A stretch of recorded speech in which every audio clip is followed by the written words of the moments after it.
Hello, everyone! Whoops, that's weird. Hold on. There we go. Hello, everyone. It is Saturday night, and that means it is time for the Weekly Dig. For anyone new to the stream, this is a live show where we dig into anime, old and new. I'm Brent. This is my fabulous co-host, John. Say hi, John. Hi, John. Konbanwa, mina. O genki desu ka? And we are normally joined by Steve. He cannot join us tonight, sadly. But we will journey along without, nevertheless. He's on location, mining the freshest animes from the depths of the anime the vein out there in the world. Well, and I feel bad because I finished watching Cowboy Bebop live action this week. And I'm looking forward to a good discussion with him about that. Because that was definitely a trip, a big trip. And after you guys have discussed all that out, my hope is that will inspire me to then either go find it or be like, aha, I've heard enough. Yeah, exactly. So we'll see. It will be. Full disclosure. I was thoroughly entertained. Are you not entertained? It definitely goes off in its own direction. It is more of a remix than adaptation. There's, I think what happened was Shinichiro Watanabe came in as consultant and was like, here are all of our notes. Here's all the backstory that we wrote but never actually put into the anime because it was all backstory. And so we get some of that now. Ooh, okay. Yes. John, I think you will be very satisfied with a lot of the, that's what happened. Okay, good.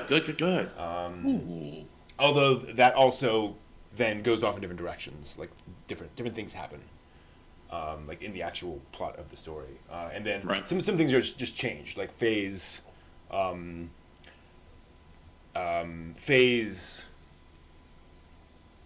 her origin is the same, but like her introduction in the show is different. What she's doing is different, stuff along those lines. So like her job is different, that kind of stuff, and then her personality's shifted around a little bit. But we're like what I saw. Some things I'm like, I wouldn't have done it that way, but fine, fair enough. Right. This is how much the creators of this know their audience. I was watching this with subtitles on.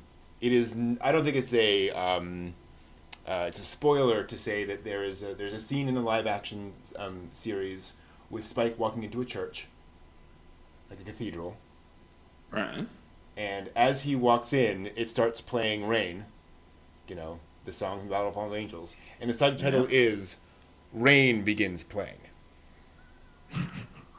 Like just, not sad music, not whatever, just, and now that song that you all know, that is playing now. It's like, okay. All you fan kids, this is, you know what's going on. Right, okay. Exactly. That's very cool. That was cool. Also just neat seeing that very distinctive Cowboy Bebop technology, the world. Right. Everyone has these sort of rectangular cell phones, like almost like Raspberry Pis, that are like stainless steel with a screen on them, as these sort of cell phones. None of the ships have really have screens they're piloted off of. It's all just levers and things like that. It's all switches and things, right? Okay. Like Swordfish 2 and the Bebop. It's all very physical objects. It's not touch screens. So it's just kind of neat seeing that realized in live action. But and the rendering of those machines was spot on. Okay. Mm-hmm. Yeah. It all worked. The one thing I think that might disappoint folks is that, vicious, but also, I think you and Steve had said that last week too. I'll go back to that in a minute because I have thoughts on there. But to do it live action, there's no way you can afford to do clamoring through the wreckage of Earth for the old Betamax, thing for 30 minutes, right? There's just the time and money to build all those sets and so forth would be crazy. So it's more like grounded sets, more grounded locations. You still see like there is a sequence where they go to Earth briefly, stuff like that. You do see it's all trashed, but it's more city streets kind of stuff. Interiors of spaceships as opposed to like these big sci-fi locations that you had in the anime. Vicious is done quite differently. In the anime, Vicious is more of a stereotypical anime villain, right? Completely closed off, all that kind of stuff. In this, he's I call him more of a Hong Kong martial arts movie villain, where he's more over the top, he's more sneering, he's more active, he's more explosively angry, he's more, visibly vicious. In that emotional way. So there's a lot of acting to the point of overacting in his character, but once you realize that's what they're going for, that he is much more of he's in this series almost as much as Spike is.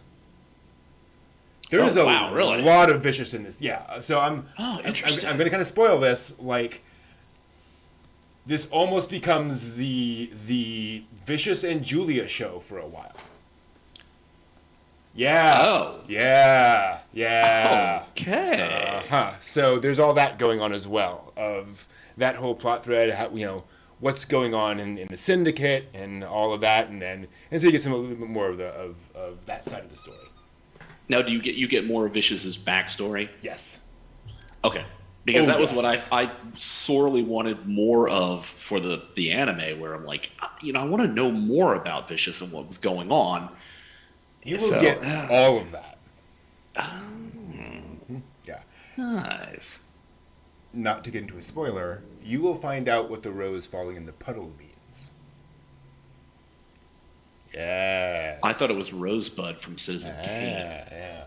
No. But no, that's part of a whole scene in a sequence, and now you'll understand like what exactly was happening, what that meant, what was going on. So yeah. So kind of cool. Then again, I think it's kind of the original staff coming back and saying, we thought all this out, like we knew where all this was, what all this meant, but that wasn't the point of the anime series. Like we wanted all that to stay in the background. So now we get it all. So that's kind of cool.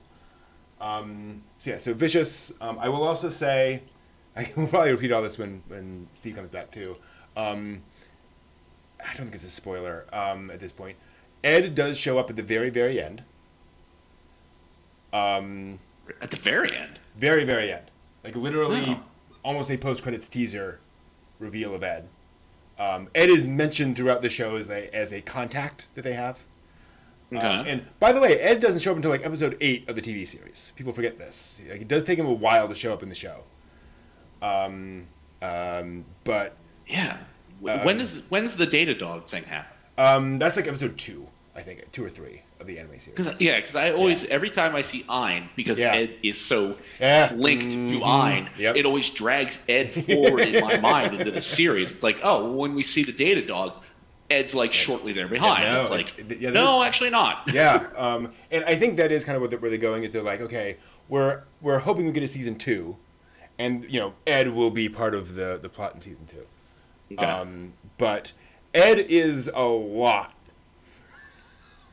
Ed, when the reveal of Ed is kind of overwhelming. So people are people are a little worried, understandably, that Ed might be really annoying.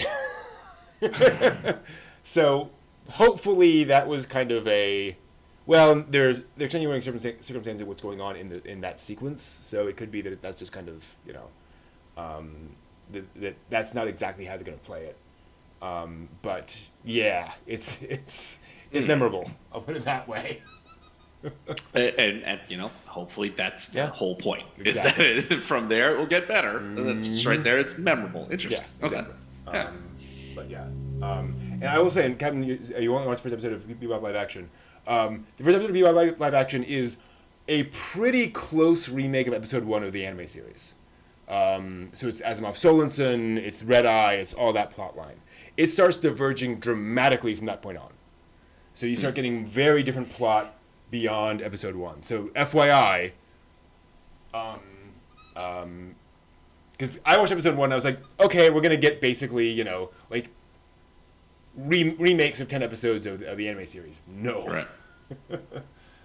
There are other adaptations. And yeah, Julia looks very nice. Well, it's sort of like, we had just gone through Evangelion. Mm-hmm. That the first film, mm-hmm. It's very familiar. Yep.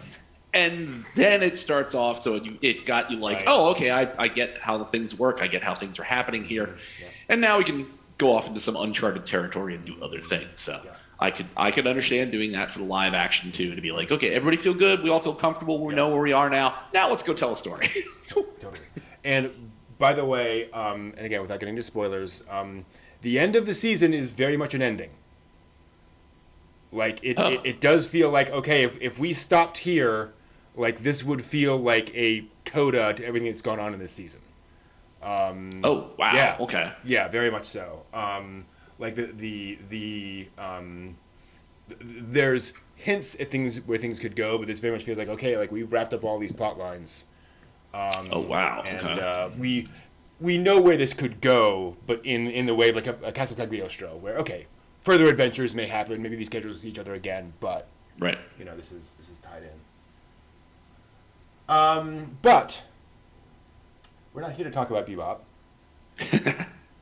Let us actually start the dig tonight by analyzing an anime movie we both watched this week, Howl's Moving Castle, which ironically, I watched Toshio Okada's analysis of just today, and he references Castle Cagliostro in his analysis of saying that this is basically what would happen if Clarice decided to go with Lupin and go off and be with him and be a thief along with Lupin. This is sort of that plot line in Howl's Moving Castle, in a way, if you will. If the castle of Cagliostro could move. Right. No, not literally, you idiot. Oh, sorry. But yeah.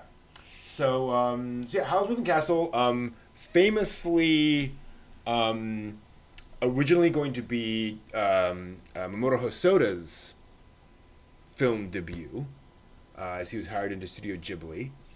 And then he left. He claims he was fired. Miyazaki says that the staff didn't want to work with him, and Suzuki refused to talk about it. So who knows? Wow. Yeah. But what's interesting is Okada does actually show. He somehow found Hosoda's storyboards. He storyboarded 2/3 of the movie, and he set it in the modern day. So Sophie works in a modern hat shop with like cars going by in the thing. Interesting. Yeah. And that's interesting too, because Howl's Moving Castle is what does it kind of call it? It's not Ghibli's first like misstep in any real way, but this is really the first time when when the critics were divided on a Ghibli film, where a lot of people just didn't really, get Howl's Moving Castle, and it got a fair amount of criticism, particularly from the fact that folks were aware of Miyazaki and through Spirited Away and Princess Mononoke, and they were intrigued by this Japanese anime director, and he comes out with this very European film. And so, like, a lot of Europeans were like, I'm not really interested in this sort of faux European movie that's kind of a mishmash of European concepts. I'd much rather see something more like Spirited Away, something more Japanese. Right. Okay. Which is unfortunate. But yeah, so this was originally Hosoda's movie and then re-envisioned by Miyazaki. Now, John, what's your experience with Howl's Moving Castle? Oh, jeez. Well, this is the second full watch I've done of it for this. Jeez, I think it was back in the Netflix days. Wow. Okay. That it was all the stuff that I had not had a chance to see in theaters or see in any other places, and I watched Princess Mononoke. I watched Howl's Moving Castle. I watched Spirited Away again. I did get to see Spirited Away in the theater, but I watched it again just to see what I had missed. So this is the second time through. Okay. And I still just critics be damned. It has some fantastic animation. Oh, and I don't think anyone disagrees with you. Gorgeous. Yeah, you know what I mean? Yeah. It is. And it's like I can look over some of the plot issues by just looking at the depth and luxury of what's going on in these scenes and being like, oh, I just love this. Well, that's one of the things. I think this is a romance story, right? It's not really a war story. It's not really a drama. It's really a romance story, and so I think it's best appreciated that way. Where it's you're not really. I mean, there are certainly layers to the story and other things going on, but it's really more of this story of these two people meeting up and falling in love. And yeah, absolutely gorgeous. We talked before about, I saw it when it came out on DVD, I guess, over here. I didn't see it in theaters, but when it came out, I jumped on and saw it, and then rewatched it a few years after that, and this is, I guess, my third viewing. We talked before about how careful Miyazaki is in setting things up. Yes. And so I love setting this up with Sophie at work. Just very industrious, getting work done, just very, very quietly out of the way, kind of subsuming herself into her labors.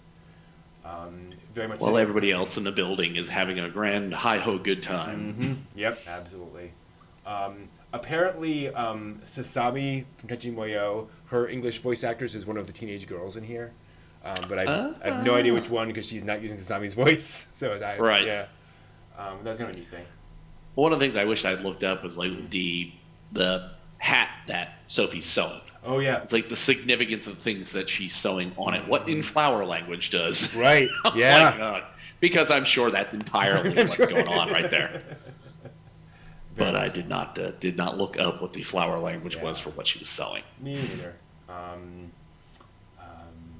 But yes, definitely lots of attention to detail in this very, otherwise unassuming sort of hat shop. It must also be pointed out that back in the day, hat shops were, making hats were known for driving you crazy. Mad as a hatter. Mad as a hatter. So there's a little hint there that maybe Sophie is dreaming all of this, right? That maybe she's just been...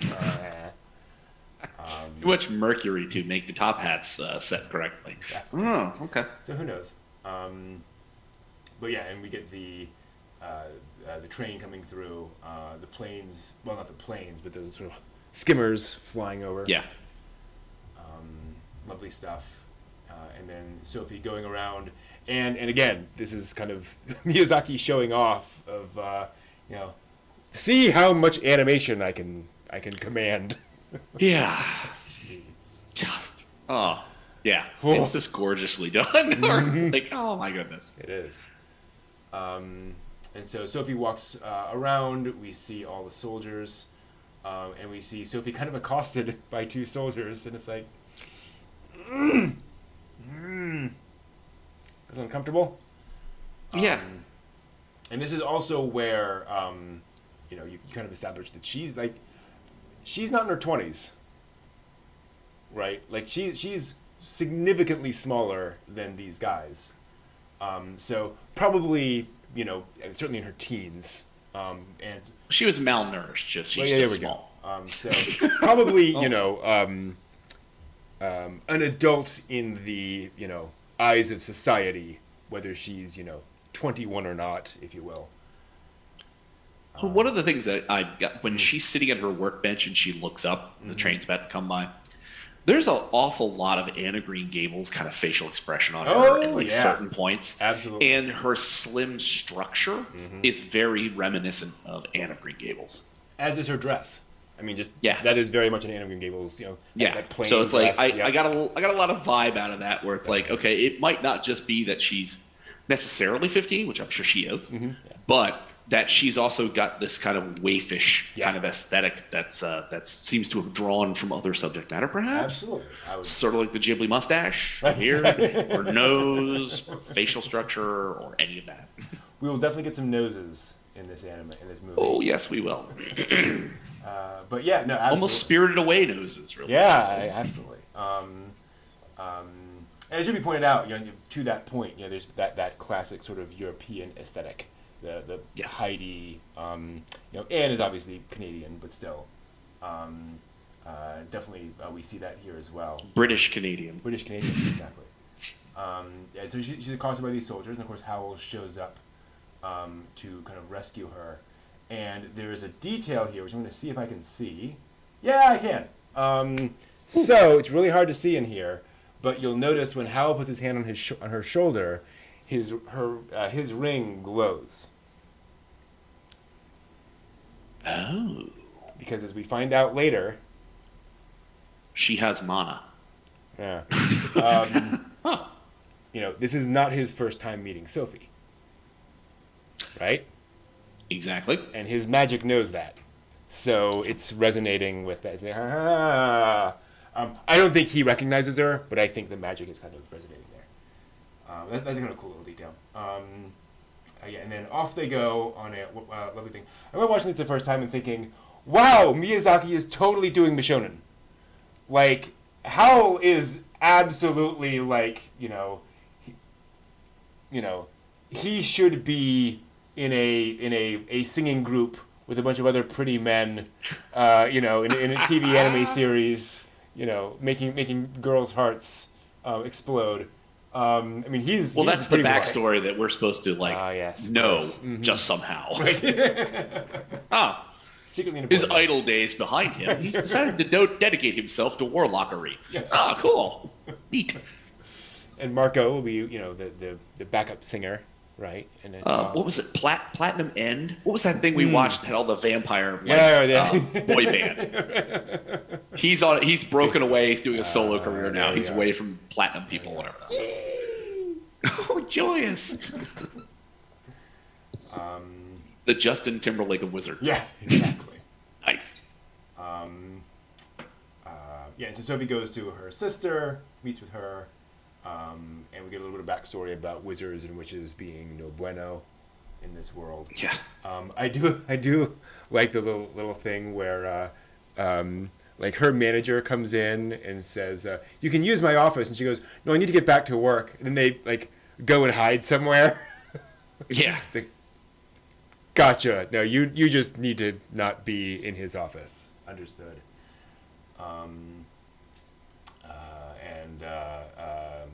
So you have all that. And then you get introduced to the wonderful blob men,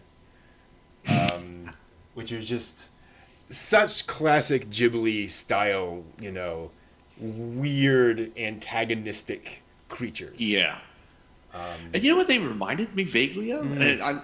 No connection whatsoever. The Princess and the Frog. Dr. Facilier. Okay. That kind of voodoo kind of New Orleans-ish kind of ethic. Top hats, mask, absolutely, totally. Yeah. And it's this is like a funeral march, like a Creole Louisiana funerary march with these things. Yep. I'm like, oh, that's funky. She's like a voodoo black magic kind of lady. Yeah. I'm like, gotcha. Yeah, totally. It should also be pointed out, one of the things is she's in this carriage with these black curtains. And she only shows up inside things. So clearly, light is a problem for her. She's keeping away from the light in the darkness. Sophie comes home, and of course, the Witch of the Wastes appears in her full self. All 500 pounds of her. Yeah. She's a lot of lady. She's a lot of lady, absolutely. But a lovely lady, definitely. Definitely glamorous. Oh yeah. And terrifying. Awesome. Absolutely. And to that point, I really love how they get across the fact that these witches and wizards are terrifying. People do not want to deal with them. They respect them at very least, and fear them at very worst. And there is this sense of, get away from me. Yeah. But and it's interesting too that here we have this, very 1910s, 1920s, somewhere in there. Technology kind of world with flying machines and vehicles and all this stuff. And there's witches and wizards. Yeah. Of which we only know of 2. Well, we'll get more of those. More than that, but yes. Yeah, I mean, we find out with Solomon that there's more. But it's like we don't, Yeah. Actually, we don't even see what we hear later on, like, oh, those are people that have given over to their baser instincts. We never get to see them as like people. Right. We only ever see them as the monsters they become. And it's like, so there's obviously a big thing going on, but backstory. Yeah, exactly. A little bit of backstory would be great. No backstory for you. No.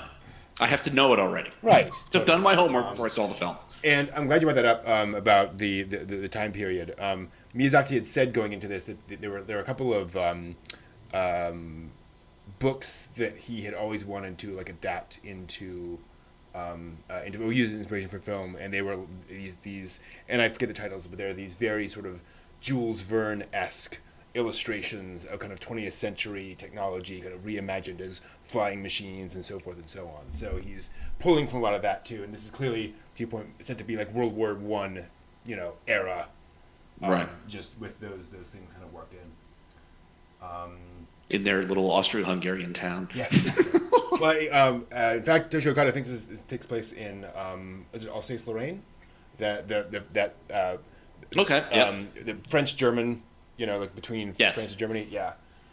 The Franco-Prussian War, 1870. The province got taken by the Germans when they defeated the French, and the French were salty about it. So after the First World War got done, France was like, yoink, thank you. Yeah. Taking that back. Because you definitely see German on all like the posters, but like there's a lot of French like influence too of just fashions and so forth. So yeah, the soldiers themselves that accost Sophie kind of remind me of like the Zouaves. Okay. You know what I mean? Yeah. The red and the blue, the very flashy uniforms. Yeah, very French. Yep. And so Sophie, of course, is cursed. Becomes an old woman. And not much to say about that. She kind of goes to bed. And then, well, it's a really interesting point, too, because all you've seen is Howl save her, Sophie, from the soldiers pestering her. And then he says, hey, stay on this ledge, I'll be back. And she ends up, talking to her sister, and all this other stuff happens. And it's like, okay, as far as we know at this stage of the film, without doing the homework, Sophie doesn't know him from a bar of soap, and it's amazing, miraculous things, flying over the city, doing all nuts. And then this witch shows up and curses her. Yeah, it's like, okay.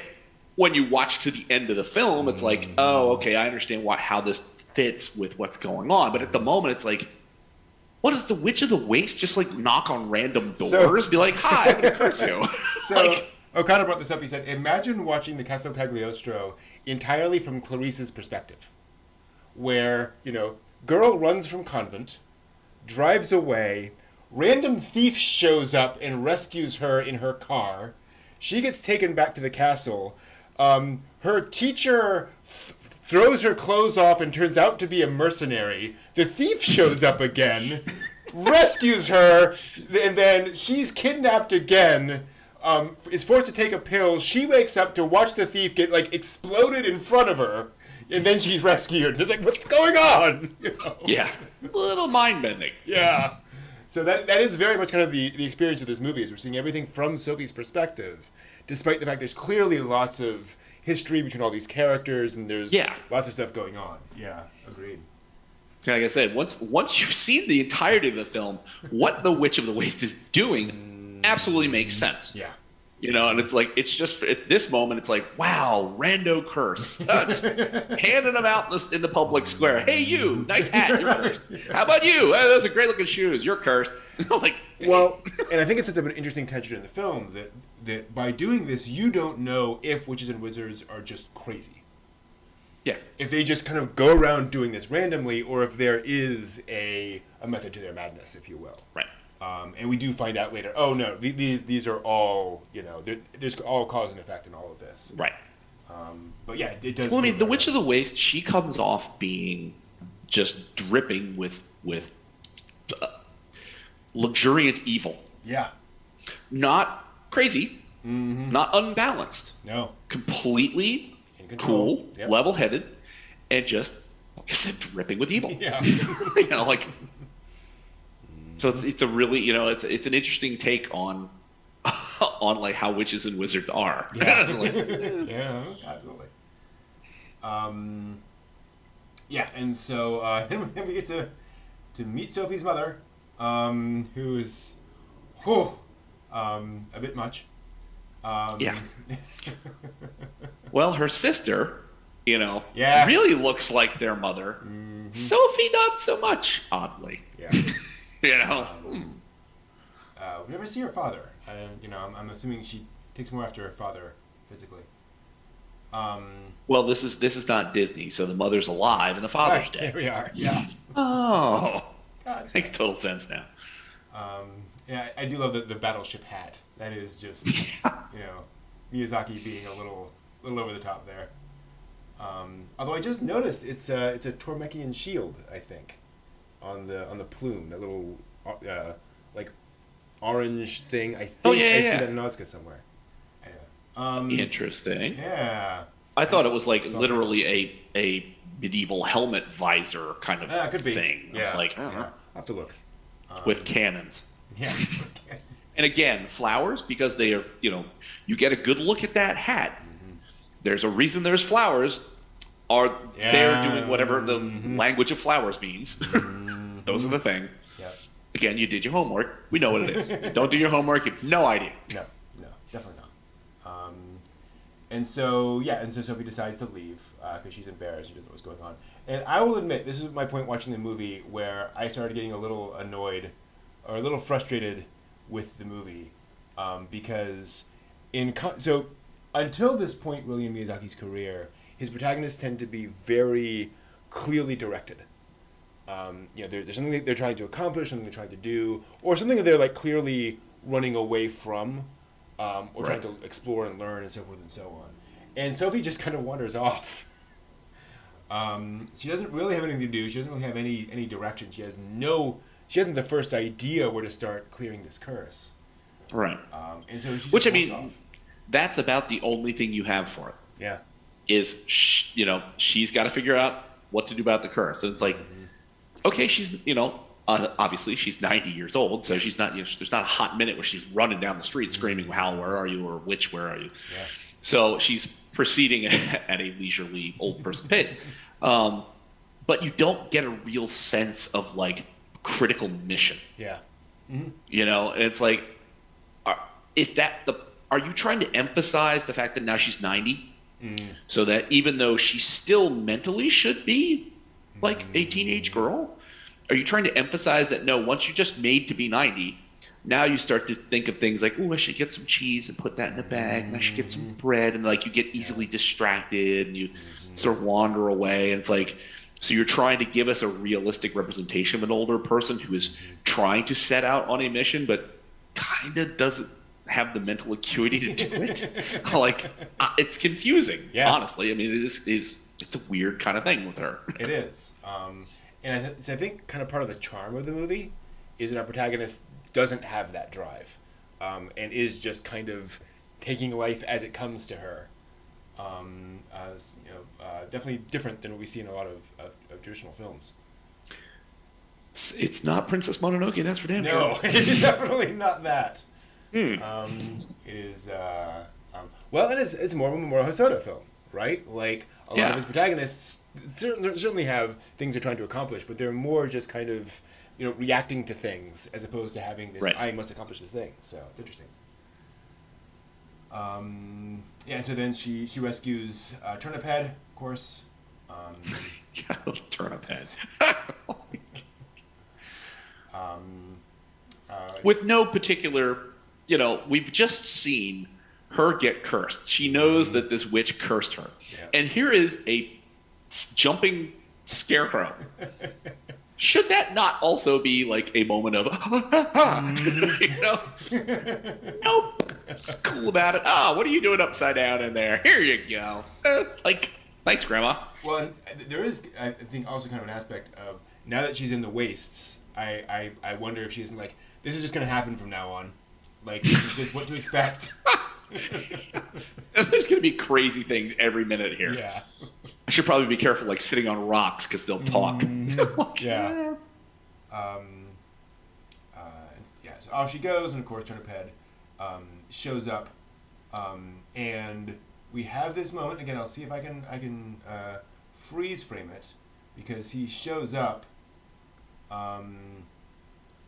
and offers her something, and we spend a moment on this thing. Yes, we do. It is a cane with a bird's head. Yep. And where did he get the cane? Exactly. And what is where does Turniphead find it? A bird. Mm-hmm. So. Ish. Yeah. Flying creature, maybe. Okay. Yes, that's probably the best way to put it. Yeah, bird. And so when Howl's Moving Castle shows up, and Sophie goes in, the implication is she's able to go through because he found a totem that sort of matches Howl. And that's what allows her to go in, is that she has something magical that kind of gets her in. Because we never see that cane again for the rest of the movie, as far as I know. Yeah. Well, also the question, is Howl is that? How did you get in? Yeah. Mm-hmm. And it's like just sort of left there. It's like, well, I'm your cleaning lady. Like, no, yeah. That's great. Yeah, that's super. But that's not the question here. How the hell did you get into a walking magical castle? So, I gotta call ADT. That security system's trash. Exactly. And then she goes, where we meet Billy Crystal, aka Calcifer, who does a fine job, I will say, as a little fire demon. And we have this again kind of interesting conversation, because immediately Calcifer tries to make a deal. Yep. And we all know what that means in fairy tales. Mm-hmm. And Sophie ends up agreeing as she falls asleep. And it's this wonderful little bit of, that's going to come back to haunt everyone in this story. Well, it's interesting, too. It's like making the deal. Where's, like, the contract signed in blood or signed in fire? It's like, no, it's just kind of like a handshake, kind of. Not even a handshake. Yeah. It's kind of, eh. Well, and it's one of the fun things is, and you see this also in Tales of Mercy, which is, it's much more like hedge magic, right? It's much more this sort of informal magic, if you will, as opposed to, I will recite these words and do these things, and there's this Vancian sort of magic system that's very controlled and defined. As Zhang Li would say, Liwei is a city of contracts. This is not Liwei. No, very much not. Very informal. Very informal. Well, and for that point too, it's like it gives you a sense of foreboding, but you're not quite sure how to deal with it because there isn't a contract signed in blood and fire. Right. It's like, so you have no idea when she's like, sure. Mm-hmm. You don't at this moment know. It's like, what terrible things are going to happen? What, how could agreeing to this lead to like complete catastrophe? And again, seeing it entirely from Sophie's perspective, right? Like she has no context for what any of this is, how normal this is. Do witches and wizards just sort of make deals with each other informally and has no binding aspect whatsoever? Could be. And again, in a world that has witches and wizards, we don't even know, is there like primary school education to like 2 + 2 is 4, and if a familiar of a witch or wizard asks you for a contract, you should always say no. Right. It's like, we have no idea. On long practical terms, as a hat maker, she may never have learned about don't agree to things, don't do this. So, it might have been just sort of a naivete that she doesn't know. Sure, whatever, Cal, whatever, man, that's fine. Yeah, very sheltered life. So, yes, and then you get the very not inspired by actual Japanese history shots of all of the battleships going off into the ocean. With all the people waving and cheering for all the battleships to go off. All the castle in the sky turrets and stuff. Yeah, exactly. Here we go. We'll get back to Castle in the Sky. But yeah, she wakes back up to see Marco come in and reveal stuff. And again, this is, I think, Miyazaki doing a good job of storytelling, where you see them use the door and people coming into the door and then just, turning the knob and then something else happens and you're like, oh, okay, I get it now. Like, now you just show it to me and I understand how all that works. Really fun.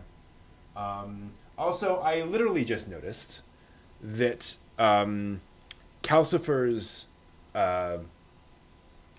fire pit area looks just like the front of the castle. That mouth. The mouth. Yeah. Like, okay, that makes sense. Well, since he controls, and presumably he controls the construction of the castle. Yeah, I think. Mm-hmm. So that he's, almost, it's like, this is your fireplace. So you kind of just replicated the front of this. It's easy. Mm-hmm. It looks the same. Yeah.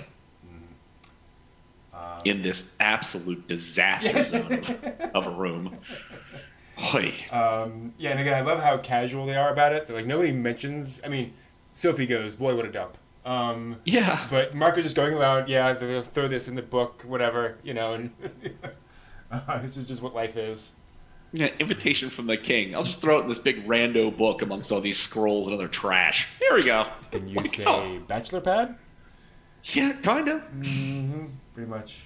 There's stuff everywhere. And then... Can you say a hoarder's nest and some terrible sense of order? Sure. A little bit. And so... and then we get to see that wonderful shot of this other kingdom with all of the cars driving around. Yeah. And this is actually one of the hints is there appears to have been a some kind of split. So the implication here is that one kingdom is technological and has horseless carriages, while the other kingdom has like a bunch of wizards and witches working for them, as we'll see later on. So there appears to be this sort of split in direction between the two kingdoms. And almost like the one that has the cars is more like a land kingdom, and the other one is more like a kingdom that has a really good navy. Huh. Doesn't sound familiar at all. I have no idea what you're talking about. No, not in the least. How odd. Wizards and witches and, sort of natural occurring and magic and a fleet, and then a very technologically land-based power, probably without so much natural magic, etc. Huh. Okay. Yeah.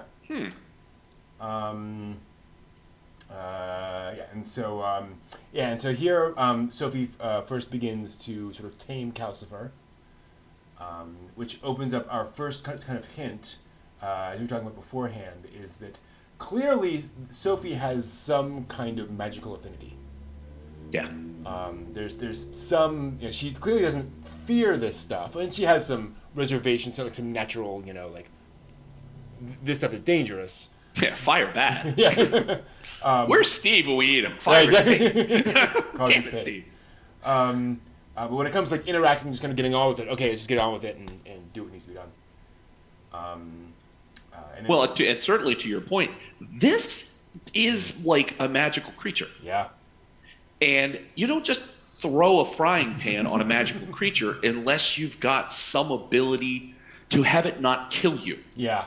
You know what I mean? So it's like, she might not understand the full context of this, but just the physicality of her throwing that on Calcifer shows that she has some element of mastery to be able to do that in the first place and not be burned alive. Almost like she named him.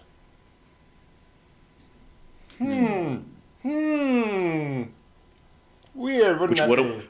Which what do we know about from Natsume's Book of Friends? That when you name things, you possess things. And it's like, interesting. Yeah, exactly. So she gets along with making breakfast.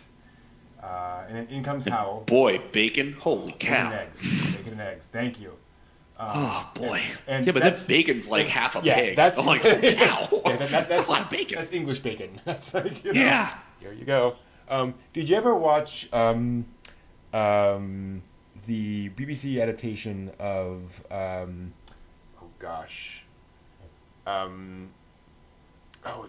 veterinarian story? All Creatures Great and Small. All Creatures Great and Small with Peter Davidson. Yeah. Yep. I don't know if you ever saw the episode where he like delivers somebody's calf, and they invite him in for breakfast, and they have these giant slabs of bacon that are like 89% fat. Oh boy! And he's just like, I've been up all night, like I okay, and they're just giving him like slice after slice after slice, and he's just like, ah. But that's the kind of breakfast that'll stick with you. Right. It'd kill you ultimately, but that's not important here. Gosh, I had not thought of that show, and I don't even know how long. Yeah. Because my mother used to watch the heck out of that show, and then I ended up seeing parts of it too. Mm-hmm. But back to anime. Probably my first introduction to a Doctor Who actor. Now that I think about it. That was your first introduction to Peter Davidson? Yeah, I think so. Oh damn! Yeah. Wow. I mean, it aired on PBS when I would have been 8 or 10 or something like that. So yeah. Probably before Doctor Who came along. But anyway, or at least before Doctor Who aired in my local region. Anyway, we're not here to talk about Doctor Who. We're here to talk about we're off on the tangent again.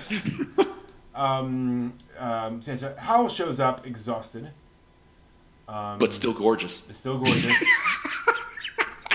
And again, I think, effective storytelling with Miyazaki, where it's like, Howl doesn't say anything, she doesn't say anything, we're just left to wonder. Yeah. And it is not the kind of movie where it's like, what happened? Well, I was out doing XYZ. Like, that's not what's going to happen. Yeah. But given that he doesn't necessarily, now she's in a format that he doesn't necessarily recognize either, he's still very chill about this lady cooking in his house. Mm-hmm. Like, okay. Yeah, he's pretty fearless, frankly. Apparently, yeah. Just kind of rolls with it. But you do get that implication that, well, if Calcifer let her in, and clearly she's not here to destroy anything. That okay, we'll see where this goes. This doesn't appear immediately dangerous.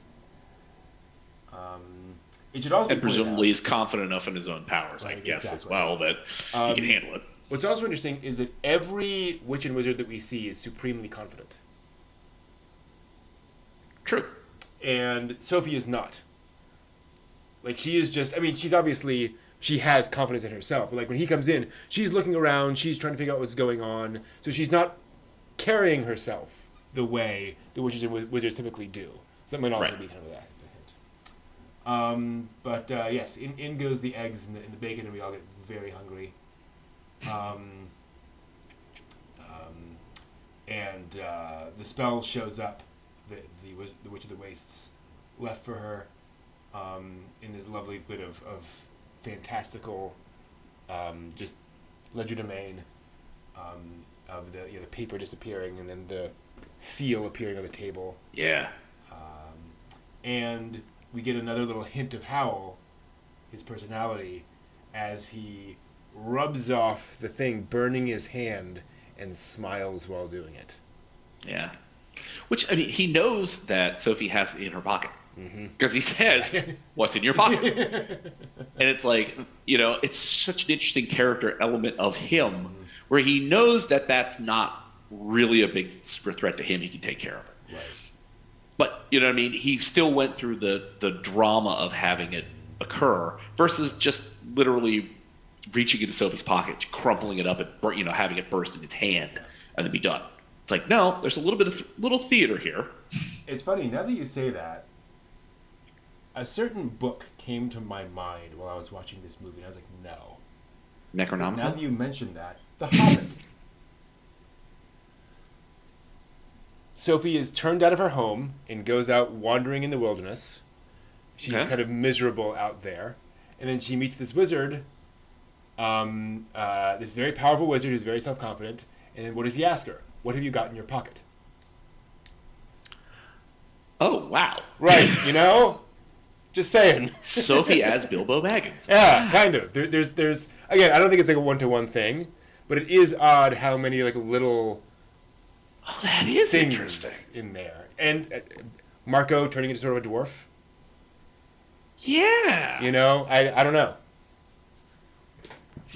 Given the vast element of Miyazaki's readings, and it's not impossible that stuck somewhere in the back of his mind. Could well be.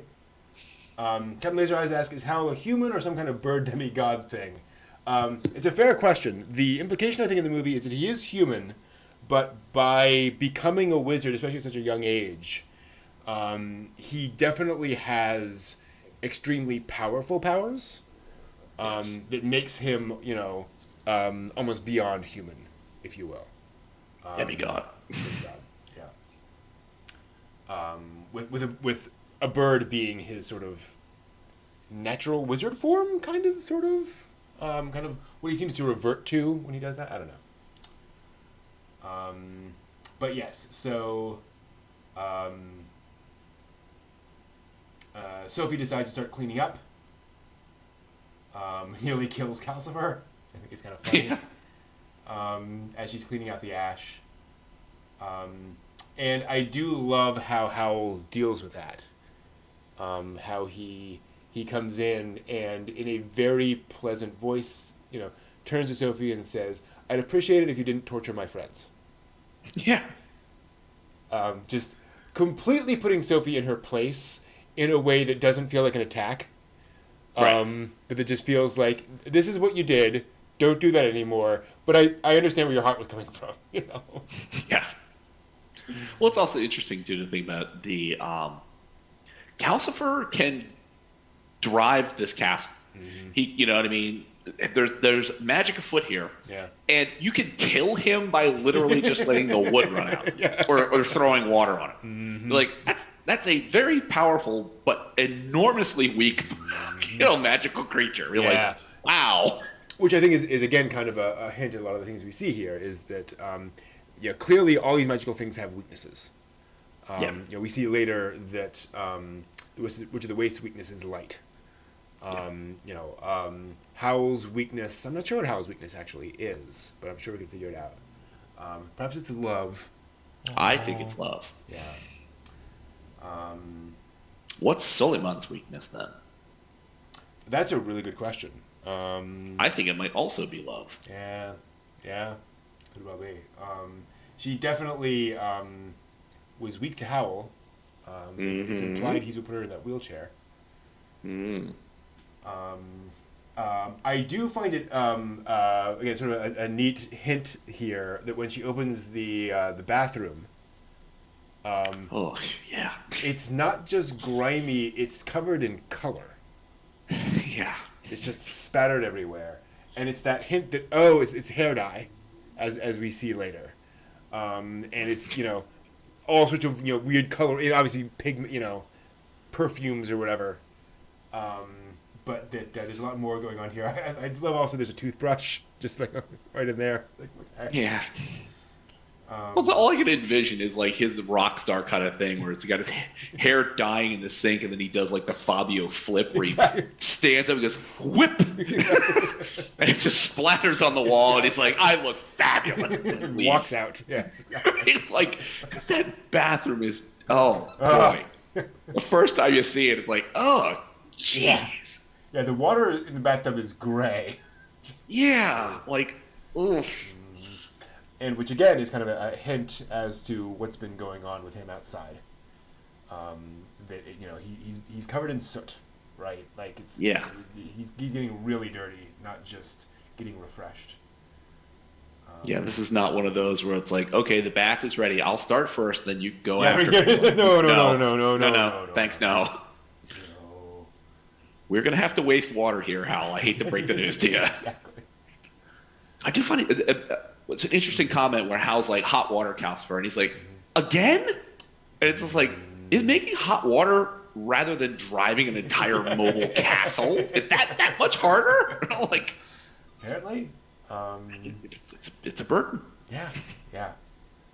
And so let's see here. Is this the scene where yes? And so here is where I think it's the first time you see it. Yeah, where she then walks out onto the balcony, and it's the first time she's not hunched over.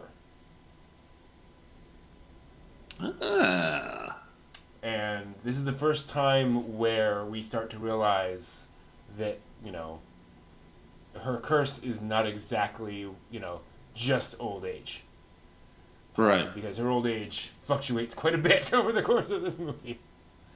As she is kind of coming out of herself and not thinking about herself now. She's just experiencing this thing, and it kind of cuts a few years off of her. Yeah, I found that kind of interesting, and I was trying to figure out the rationale for it, where it's like sometimes she looked like a woman in her 50s, and then other times she looked like a woman in her 90s. And it's like, okay, why is she's fluctuating? What are the things going on around her that she fluctuates her physical appearance? And I'm like, that's interesting. As far as I can tell, it appears to be the more she is focused on herself and her own problems, the older she is. And the more she focuses on other things and other people's problems and so forth, the younger she is. Interesting. So we'll see. Let's see here. Yeah, and then beautiful. Which would kind of make a lot of sense considering the Witch of the Waste thinks a lot of herself. Yep. So that she would curse somebody and be like, hey, every time you think of yourself and you're self-involved, you get older. Yep. Like, ooh. Totally makes sense. So they Turnip head again. Turnip head. He gets caught in like the weirdest place. And so then they do the laundry. This is a neat thing that Okada mentioned, which I had not noticed. And we'll see if we can get a shot of it. Because they mentioned that Turnip Head enjoys doing laundry. That's not exactly accurate. Because when he does that, and you see him, when you see him, there it is. There we are. He's not looking at the laundry. He's looking at the mountains.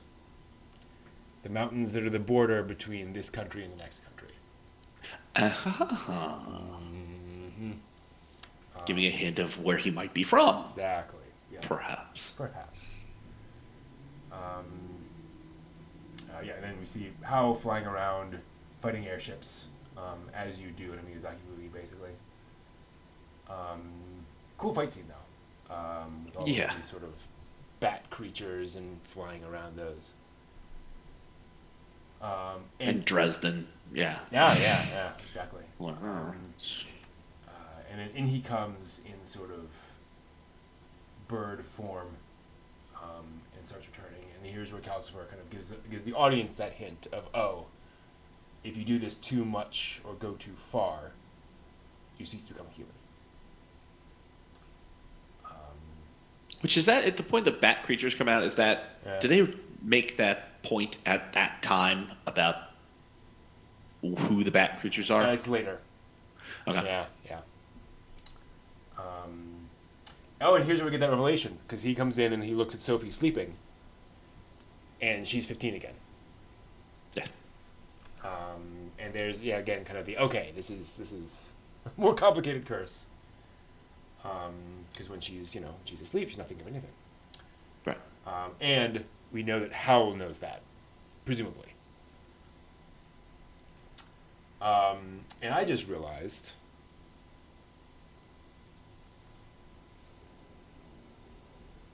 does Howl now recognize her? So later in the movie, we know that she sees him briefly, kind of the way she looks now. Is this where he puts two and two together? I don't know. Well, it's definitely a long stare. Yeah. But, geez, yeah, I mean, it's not really quite enough to be like, it clicked finally. Yeah. And probably Miyazaki's intentionally leaving it vague, of saying, You decide, audience.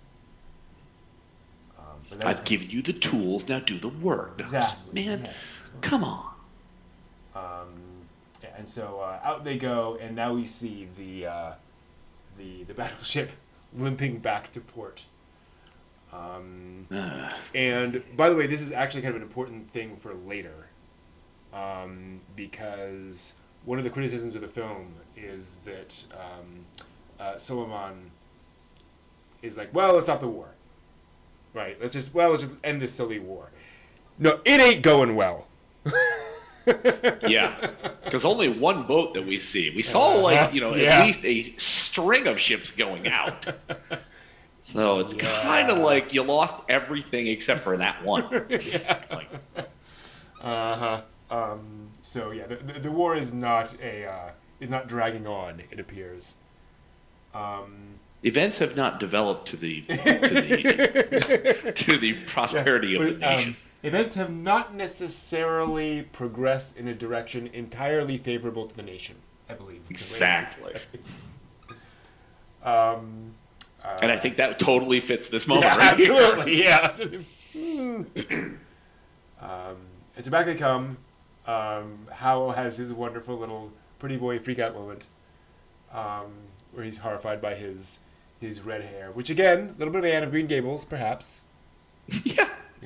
The red hair.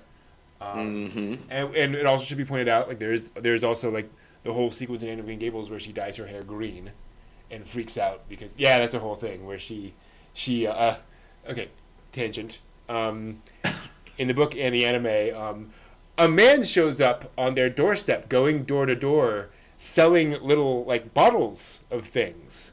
And like this guaranteed hair dye that will make your hair raven black. And buys one, and turns out it's snake oil, right? He's just a snake oil salesman. It dyes her hair a rather bright green.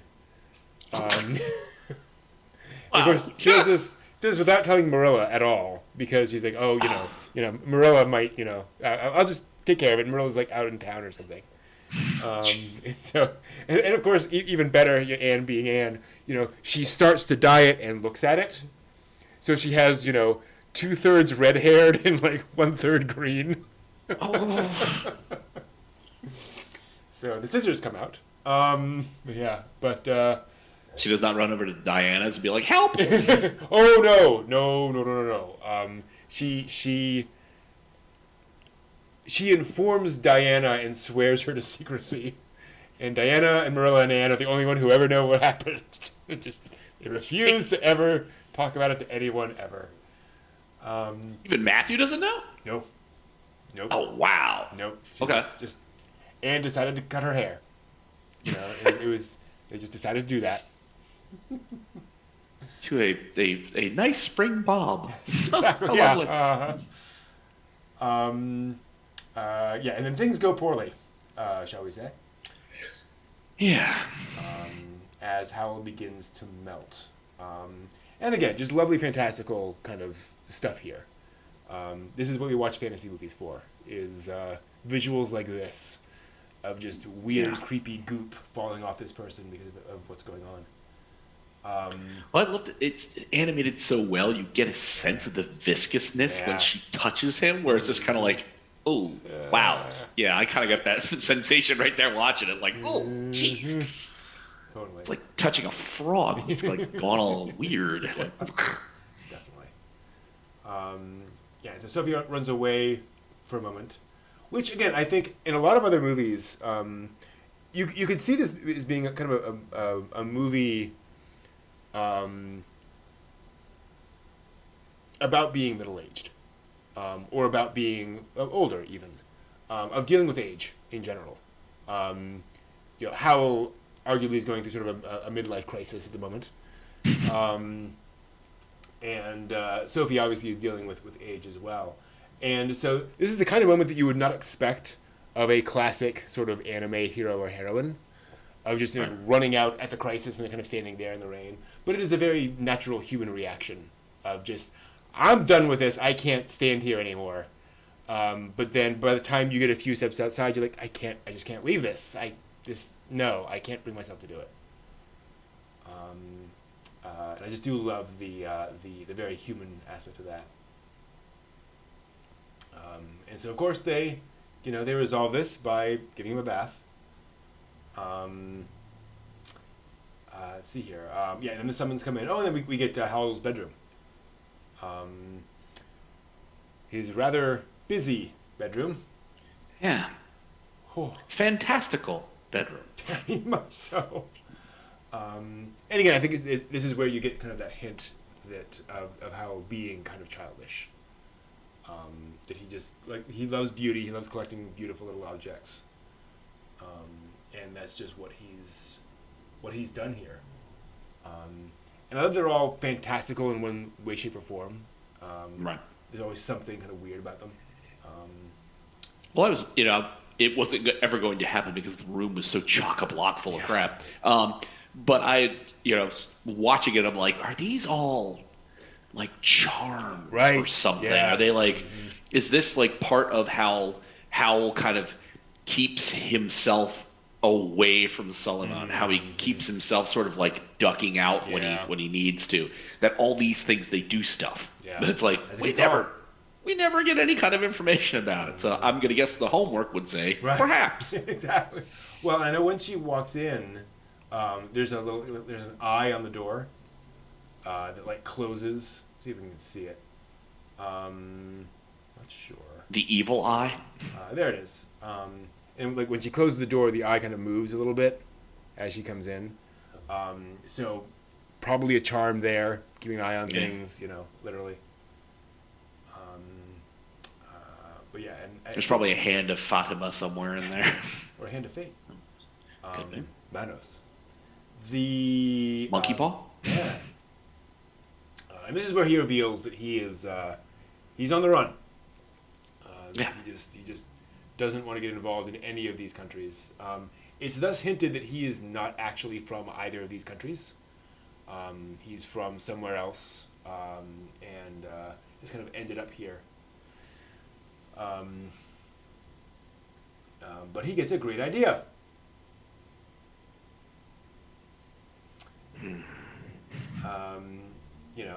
He insists that Sophie go in his place as his mother. Now, here's my question. What do you think is Howl's actual play here? Because he knows that Sophie's going to get found out immediately. Like, he can't really believe this is going to work. So is this all just a pretense to kind of throw Solomon off her game, do you think?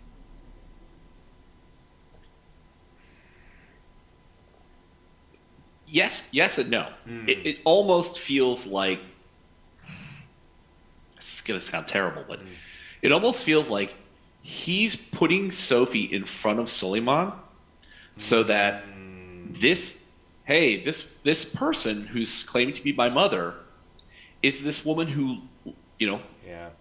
is with me, not, either physically in the house or in love with. Yep. And, this is the thing that's going on, Suleiman. Yeah. And that's what's putting her off. It's not, I don't think it's any part of Suleiman being like, I didn't know he had a mother. Right. No, I think it's entirely like, remember when we had something? Well, now she's the new person I have something with. So it's like, now you've got Suleiman like, okay, what's going on? What's happening with this? Yeah. And the fact that Suleiman in a childish kind of way. Right, absolutely. Just the way the Howl is. Right, totally. But also showing him somebody who is also cursed. So Solomon realizing it's not just that he's fallen in with a random girl. Like, there's a lot going on here. Yeah. And so I can't just, have her thrown off a ledge somewhere. Right. But yeah, and so off she goes.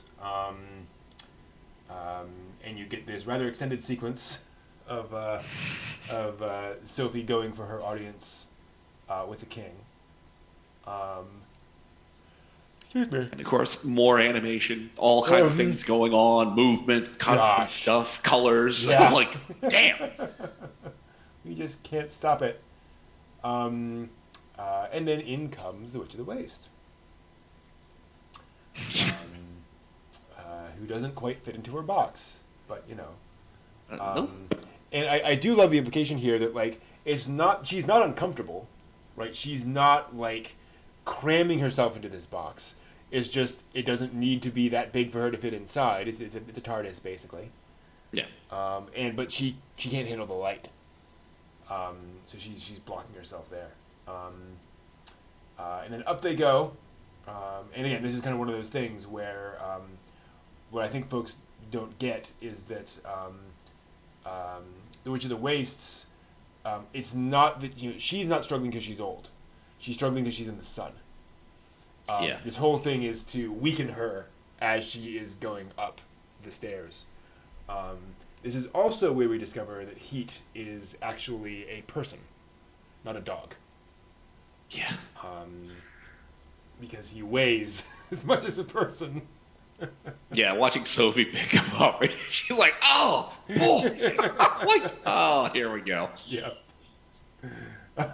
And full props to, I don't know, maybe if it was Miyazaki, writing this dialogue like word for word, or whether it's kind of evolved over time, but the whole, give me a hand. If only I were younger. Gosh, it would be great if then I could. Yeah. If you hadn't done to this to me, you jerk, this would have been fine. And she gets up to the top, and she comes up and, boy, you look old now. Oh dear. And in they come, and Sophie is led away while the light bulbs are switched on. And again, here's kind of that implication of we have a more science, technology-driven sort of society to create these lights, which then,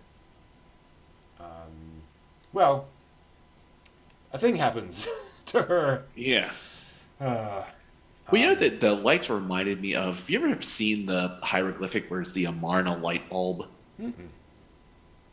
It looks like a light bulb. Okay, it's probably not, but it's like a lotus blossom and this kind of weird thing. Yeah, and cool. the claim is, if you watch Ancient Aliens, it's like, oh, this is proof that the Egyptians had electricity, and this is a light bulb, and it looks like a light. No. But it's like that's what these light bulbs, even though it's like an Edison bulb. It reminded me of that kind of thing because it's a mundane item. Yep. But it achieves a magical end, like the Amarna light bulb. If it was truly a light bulb, would have been an amazing magical type of development for the Egyptians. It's like, I see the kind of nexus between the Edison bulb and this Amarna thing where you're using the symbol for a magical purpose. I'm like, I gotcha. Yep. I gotcha here. Totally. I also appreciate the sort of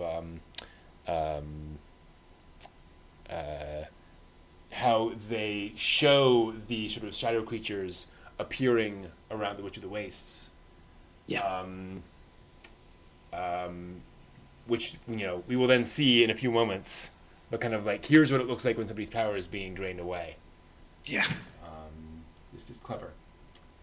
And then Sophie comes in to meet with Solomon. Let's see here. And then in comes Witch of the Wastes, all wasted. Wasted away, if you will. Wasted away. And then, the king shows up. The real king or the not real king?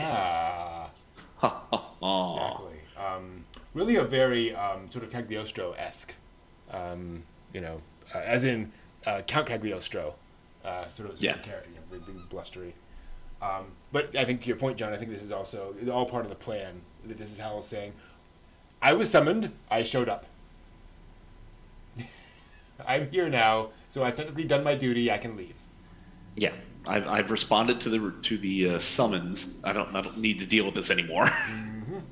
And you didn't expose me to your light bulb trick, so we're all good. Yeah. Hey, neat. But no, Solomon will not have that. Okada says that he likes to see Solomon as essentially Muska from Castle in the Sky.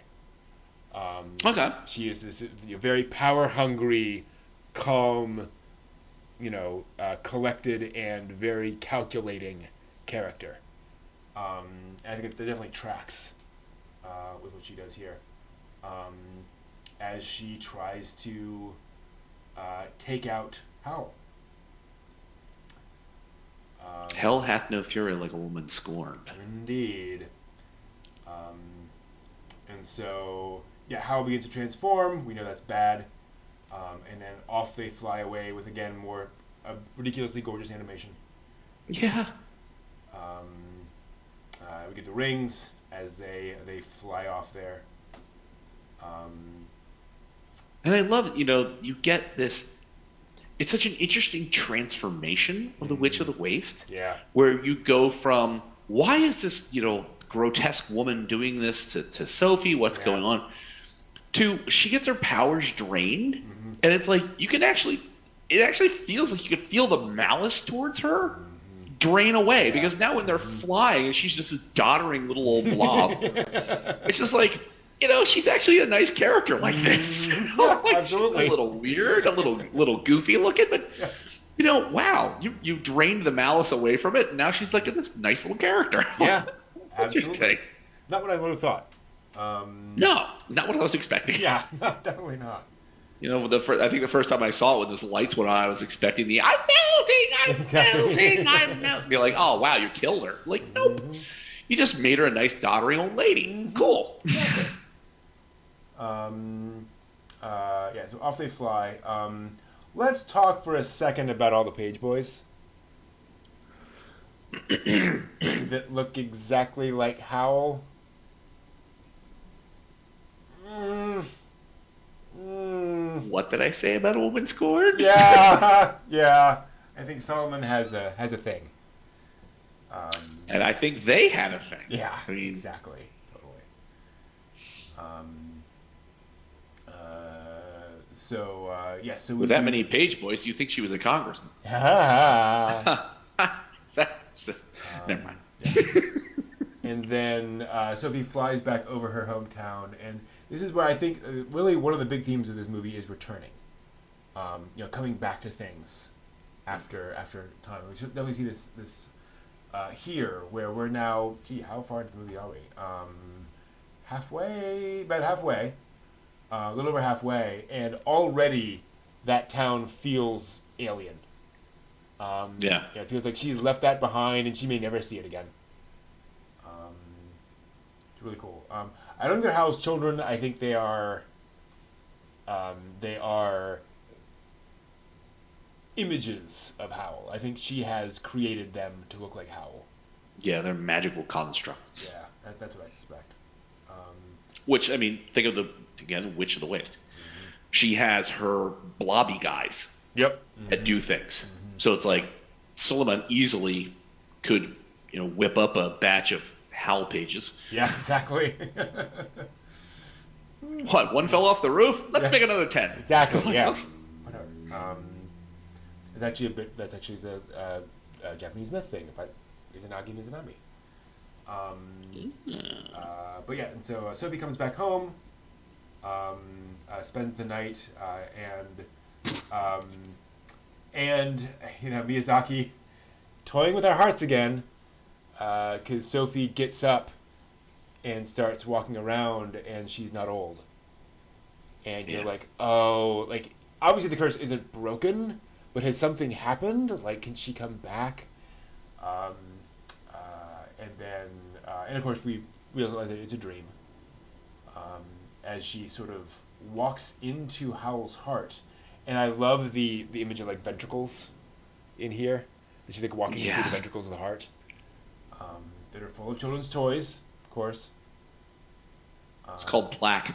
Yeah. What? Hal, you got to stop eating the bacon, man. You're really getting a lot of problem here. Fatty corpuscles. Absolutely. I also think it's interesting that we never see this monster version of Howl. At his worst, he never looks this bad. And so I wonder if this is what Howl fears he's going to turn into, or this is like Sophie's imagining of his most monstrous form. Because I don't think this is actually what he would look like necessarily. I think this is kind of a dream version of that. Yeah. Well, I mean, given that she has no concept of how bad it could be. This may well be wandering off into what's the worst thing that could be? Yeah, this is what we think this could be if it was the terrible outcome. So. Yeah. But he gets cleaned up, and again, she's a little younger now. She's standing up straight. She's kind of found a little bit. Again, she's more 50 years old now than 90. Yeah. But she's kind of found her place, and she's doing her thing. Out comes the flitter in a scene that, again, I think is a little bit of Miyazaki showing off of, well, I'll just spend a couple minutes with this scene. Yeah. Showing this happen. Okay. Fun scene, not bad, but you definitely get this sense of a family forming, though. Yeah. As they get together. They're working together. That's, similar goal. You got super grandma being looked after by somewhat like middle-aged lady. Exactly. And then Howl shows up full of him and vigor, and notably with black hair. Yep. He is no more dye job for him, and that is, I think, a really effective symbol to the audience, as he says a little moment, in this scene. I'm tired of running. It's kind of time for him to do a thing. Well, it's also time to put away childish things. Yes, exactly. You know what I mean? So it's like he's not that dyeing her hair's childish. Oh yeah. That was his rebelliousness and his like rock star lifestyle. And now he's getting a little bit more buttoned down. Mm-hmm. Exactly, a little more mature. I want to talk about the chalk machine. Straight out of like a 1920s Japanese high school that they used to lay down the chalk line for the magic circle.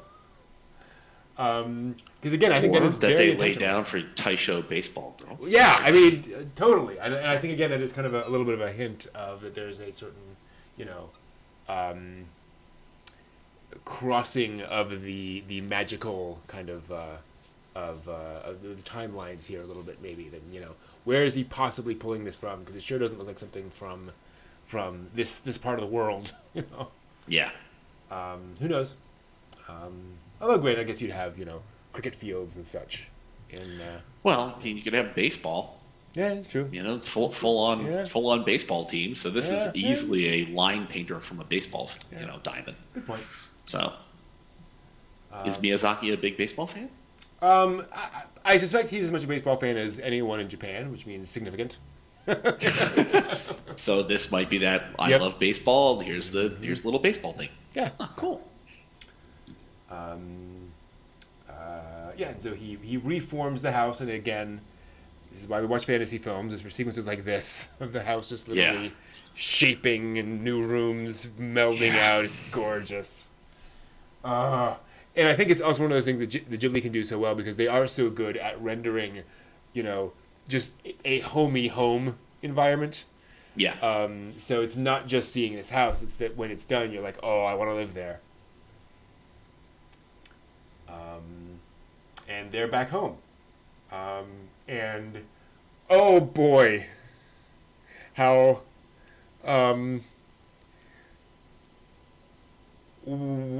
he put his foot in his mouth with giving Sophie her old room.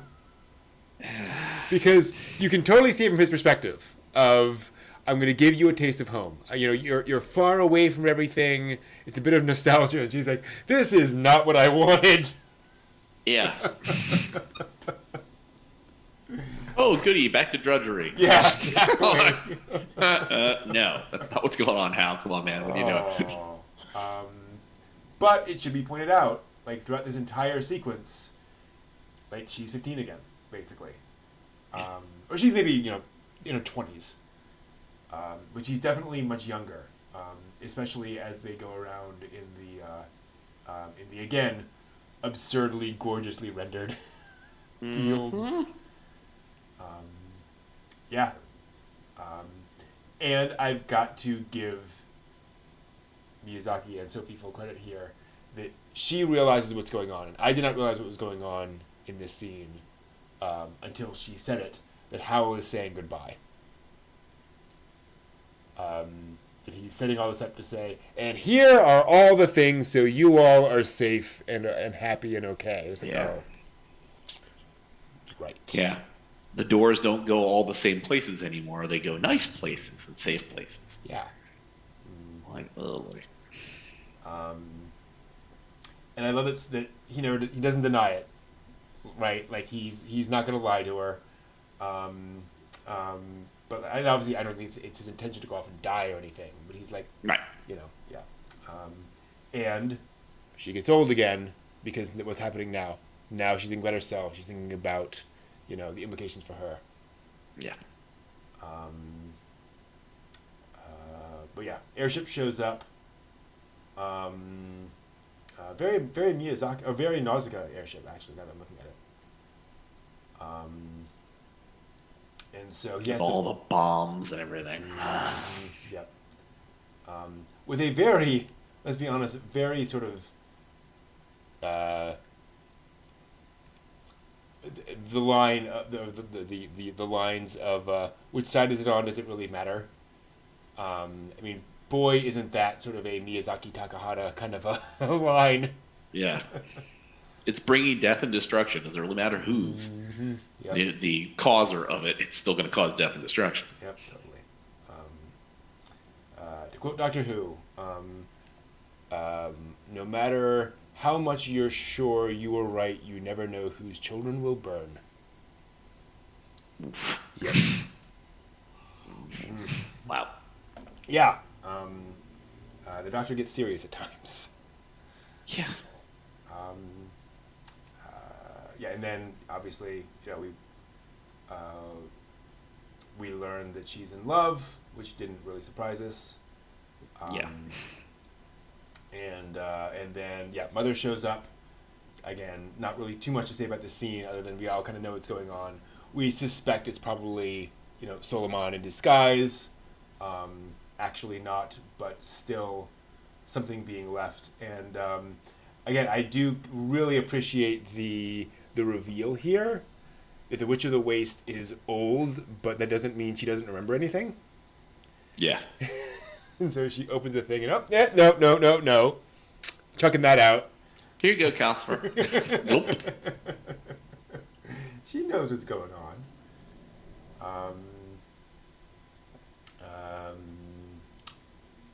And then the very sweet moment between her and Marco of, please don't go away, I love you. And she agrees to stay. As we move into the third act, or the sixth act, I don't know, in this movie. There's a lot of stages. Home stretch? Yeah, there we go. As the bombs begin to drop, and it gets serious. Again, very, obviously very much, sort of World War II imagery here in terms of, firebombing, basically. And so, let's see here. Howl goes away to fight. Sophie is left here. And she does the smart thing. She's like, we have to disconnect from everything to protect us.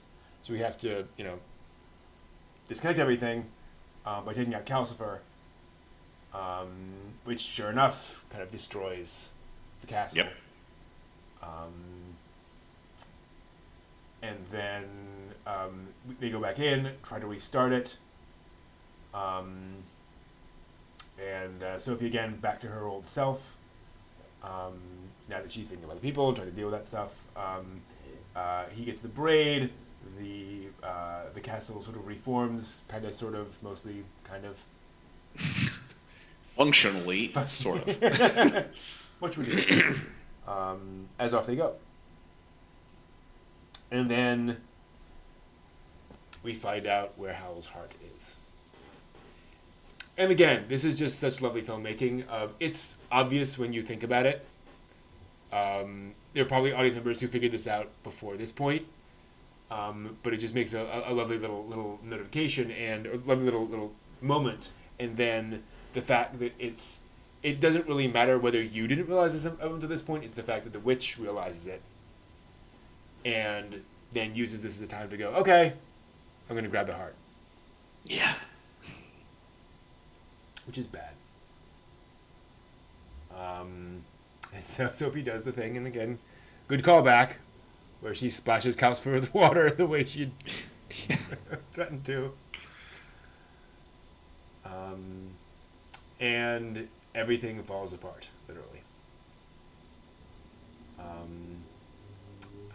And so she's left with the ring, finds the door, goes through the door, and finds herself in the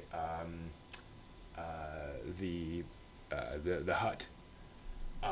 I find it interesting and kind of a neat sort of storytelling kind of magic thing that it doesn't connect to the door of the hut anymore. Like, that door should just open onto the field, but because all the magic has been sort of messed up, there's now this sort of tunnel between the two, which I think is a good bit of storytelling. But I want to call this out, again, something that Okada pointed out, the notes on the table. Okay. With the battleship on it. Howl hates war. Why would he have a battleship paperweight? Okada believes this is not Howl's paperweight nor his notes, because if you read the whatever Italian it is, actually I think this is mentioned like in the storyboards or something. This is a draft of a magical scroll thing, some magical document.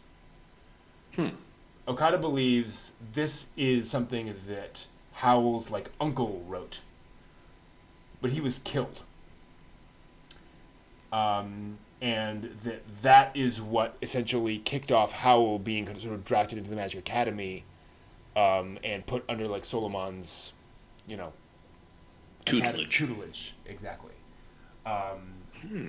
There was other stuff going on with his family that kind of sucked him into all the politics and so forth. Interesting. Which would kind of make sense, that why this 10-year-old boy is being pulled into all these things and has all this kind of these things going on. Who knows, though? And so she comes out, and again, Howl is now 10 or so, and we see the moment where he makes a deal with Calcifer.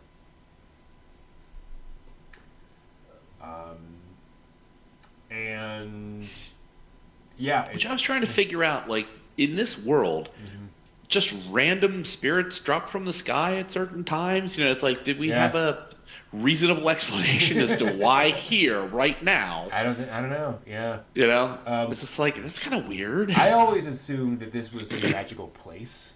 That it wasn't just a random retreat area, right? That Howl chose an area that had some magical connection. And so this is a thing that is more likely to happen there. Right. Spirits are more likely to happen. Yeah. Yes. It should also be pointed out, these spirits are dying. We see one of them hit the water and then just sink down to the bottom and fade away. Yeah. So the implication to me is that Howl sees this thing and is essentially saving its life by talking to it and so forth, and then giving it its heart, or his heart. But picking up a burning meteorite. Oh, this exactly. is neat. Cool. Yeah. Now I'm on fire. And so, crucially, Sophie sees this and she cries out, "Howl, Calcifer, I figured it out. Find me." And goes out. So Sophie names Calcifer. Yeah. And that's what Howl hears. Because we do see him turn to see her momentarily. Yeah. So there's definitely some connection through time. As the ring then breaks and she loses her connection to him. Yep. So yeah, wibbly wobbly, timey wimey stuff. And back she comes, and I really loved the dialogue here, the choice of words here. I was watching the English dub, where she sees him and kisses him, and then says,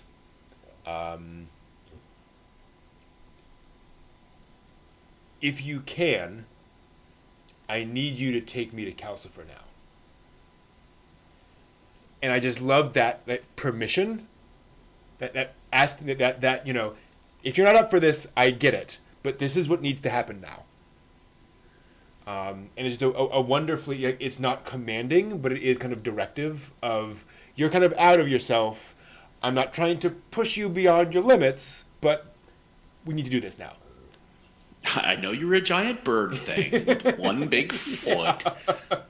That's tough, but I just need this little extra something from you, buddy. Yeah. And off they go.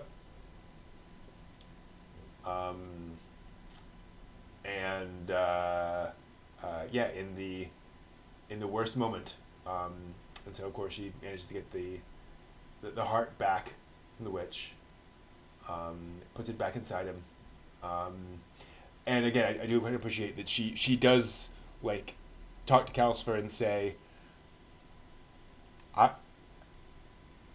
this might kill you. I hope it doesn't. Like, are we all okay with this? Like, does this seem like the right choice to make? He's like, yeah, I think this is good. Well, I find that you get to this point in the film, and you ratchet up the affection in such an interesting way. When she asks Hal to do the one more thing, she is very intimately with him in that place and time. When she gets the heart back from the witch, she kisses her on the cheek. It's like you have this incredible, growth in this personal intimacy between Sophie and every one of these people. Great point. And it's just like, wow, okay, you're getting to the end, and you're getting this emotional crescendo that is like building. It's like, great call out. You're absolutely right. And in she goes, pressing the heart into his body, in a very sort of Beauty and the Beast sort of a moment. As everything falls apart, that one final moment, and then she, and then I love how how Turnip Head kind of sacrifices himself a bit for them. Pushes himself in front. You see the stick fall, and Turnip Head. And then she kisses him, and he turns into Crispin Freeman for some reason. Who did voice this character, and I do have to pause because this is an awesome story. So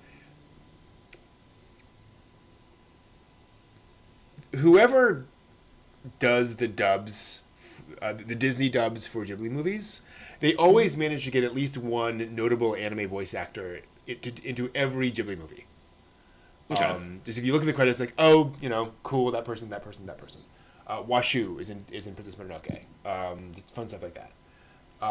And so Crispin Freeman was brought in to do Turnip Head. And obviously he has like 3 lines. Yeah. So Crispin talks about how he was, they booked him for half an hour. He's like, all right. And so he comes in and, Disney lot, very prestigious, goes in, and he realizes the engineers on staff aren't the ones that hired him. They're just the engineers. They don't know him from Adam. So he walks in, and they're used to dealing with, teeny bopper ABC TV kids who come in to dub a Ghibli film and have no idea what they're doing. So he comes in, and they're like, okay, so you'll sit down, and there'll be like 3 beeps. And he goes, yeah, I know. Believe me, I know. You're like, okay, all right, fine. And so he sits down, beep, beep, beep, do-do-do-do-do, do-do-do-do-do. Just nails it first time. And there's this pause. You go, oh, you do know what you're doing. Yeah, I do know what I'm doing. Oh, that must be so much fun. So we got done in 3 minutes and spent the next 25 minutes just talking about Studio Ghibli movies with all the engineers there. Oh, wow. Because he's like, yeah, I can do this. I'm pretty sure. I'm comfortable with this particular job. This ain't my first rodeo, boys. No, absolutely not. You want an audio card? I'll give you some audio card. So we get our ending. As we discovered that first off, Heat is a little smarter than perhaps we thought. Maybe a little Ein in him there. As he gets it on. Interestingly, in the Japanese, Solomon calls him you unfaithful servant. Yes. Unfaithful, like not traitorous, unfaithful in the sense of like a lover. So you wonder if maybe there's kind of kind of like Howl, like there was something between the two of them, and she turned him into a dog. Okay. Gotcha. And then you see Turnip Head go off, and here's again where we realize, okay, Heat is a wizard. The prince was also a wizard, clearly, from this wizard kingdom. And so basically everyone we see in this shot is a wizard, or a witch, in some way, shape, or form. They're all magical. They're all magical, exactly. Except for Sophie, for now. And then as we mentioned, Solomon says, let's end the war. Probably because we're losing very badly. Yeah. And we get our... Okada says the exact opposite ending of Laputa, where, Castle in the Sky, Miyazaki makes this big point about, we don't need floating castles. We need to be down on the earth. We'll be happier if we're on the earth and killing the soil. And now, no, we're happier up in the air, flying through, as happy wizards and witches, whatever. And so you see everyone hanging out, and then I was mentioning this to John earlier. See that little flag, like right up there, the little yellow and green flag? Yep. Turns out,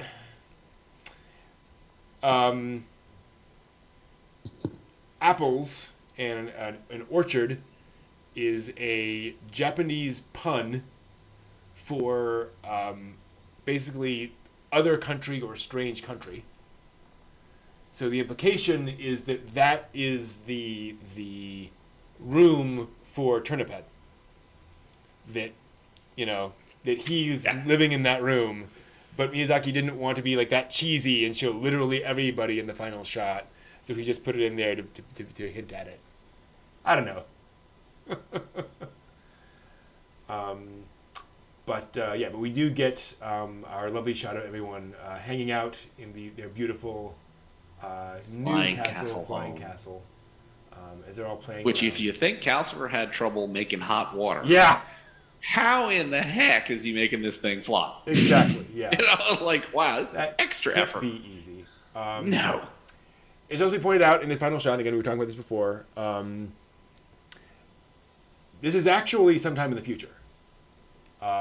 Because we see this shot of ships flying over the countryside, but we saw earlier the countryside being burned.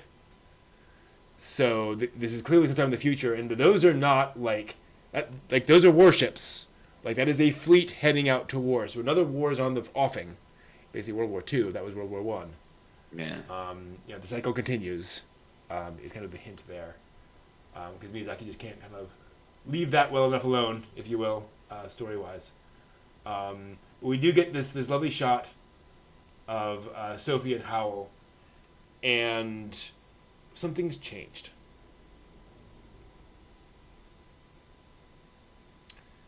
The ribbon in Sophie's hair, or Sophie's hat, is black, just like Howl's hair, just like the witches, which are the waist clothes. Just like Kiki. The implication being that Sophie is now a witch as well. Maybe a full-scale witch, given everything else going on. And her original abilities. But yeah, it's a very romantic ending. Yes. Full romance, full Harlequin romance ending, I think, here. Well, all you needed was for, I'm king of the world, or whatever the heck that was from Titanic. That's all you needed in this scene. It was like, oh, that's just gorgeous. Definitely. And yeah, and it's odd. I mean, this is probably the only Miyazaki movie with this kind of, dare I say it, sappy of an ending. I'm not complaining, but it's just interesting that it's just a happy ending. I mean, obviously, war is on the offing because we got to do that. Right. But yeah, she's with the love of her life, with her family, flying through the clouds, happily ever after. Yeah, and that's a little unsettling. Because it just does wrap up like that, where you're like, okay, yeah, like, is there a part 2 where like something terrible happens? Where we see where those battle balloons are going to, and what terrible things are going to result from that. But nope, it just kind of ends here. Yeah. Which it left me the same feeling watching Time Number 2 as it did from Time Number 1, which I got to the end of it, was like, well, that was a nice Ghibli film. Mm-hmm. Yeah. I'm not really entirely sure that I would, if somebody was like, if I was going to watch one Ghibli film, what would it be? Yeah. I like this. I think it's nice. I think it was beautifully rendered. I think, a lot of effort was done and a lot of time and love was put into the animation of it, but I wouldn't say necessarily that the story drove me to being wowed. Yeah. And I hate to say that. No. And there are people where it does, and I totally get that. It is I can see it, because it is kind of a tone poem. It is kind of just a thing to sit back and just let all of the things wash over you, and just experience it. It is a gorgeous experience as that. But it definitely didn't connect with me the way other Miyazaki movies connect with me. And again, part of that could be, Miyazaki coming into a project that he didn't initially intend to take on. Right. And that's just how it turned out. Don't know. So yeah, that will do it. We're going to take a quick break for just a few minutes, and we will be back to talk about more modern anime and the latest anime news. Be right back.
back.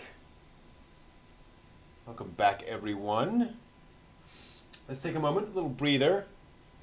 Talk about the anime we've been watching lately. Folks in chat, please let us know what you've been watching lately and any questions you have for the two of us. John, how about you? What you been up to this week? Well, buying stuff at the store for restocking my larder, which after my great food tour, I let the sort of cupboards go a little bit bare. Okay. Because I didn't need to do any shopping during that point, and then ate down through that, so got more stuff. Caught up again with Sakugan, the world's finest assassin, the fruit of evolution, restaurant to another world. Senpai is annoying. I'm up to date on the Heike story. Okay. Again, Mushoku Tensei, Irina, the vampire cosmonaut. Trying to keep up with as much of everything as I possibly can. Yeah. I don't like historical dramas typically. And the Heike story is just really, it's got me. I don't know what it is about the story that's got me, but it just has. Yeah. It's so interesting. It's such an interesting tack that they're taking on the time period. And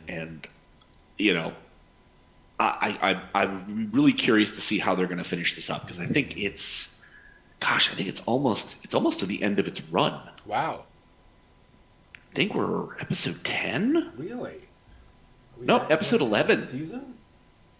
Episode 11. It can't be that close. And unless it's going to go 24, it's pretty much at the end. Yeah.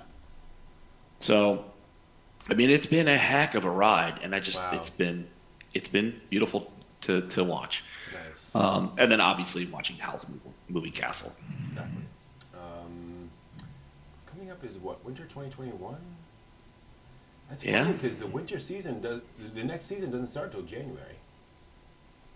Yeah, which as far as I know from Funimation, Heike Story is only one season, and I think it's slated for 12. But interesting. Huh?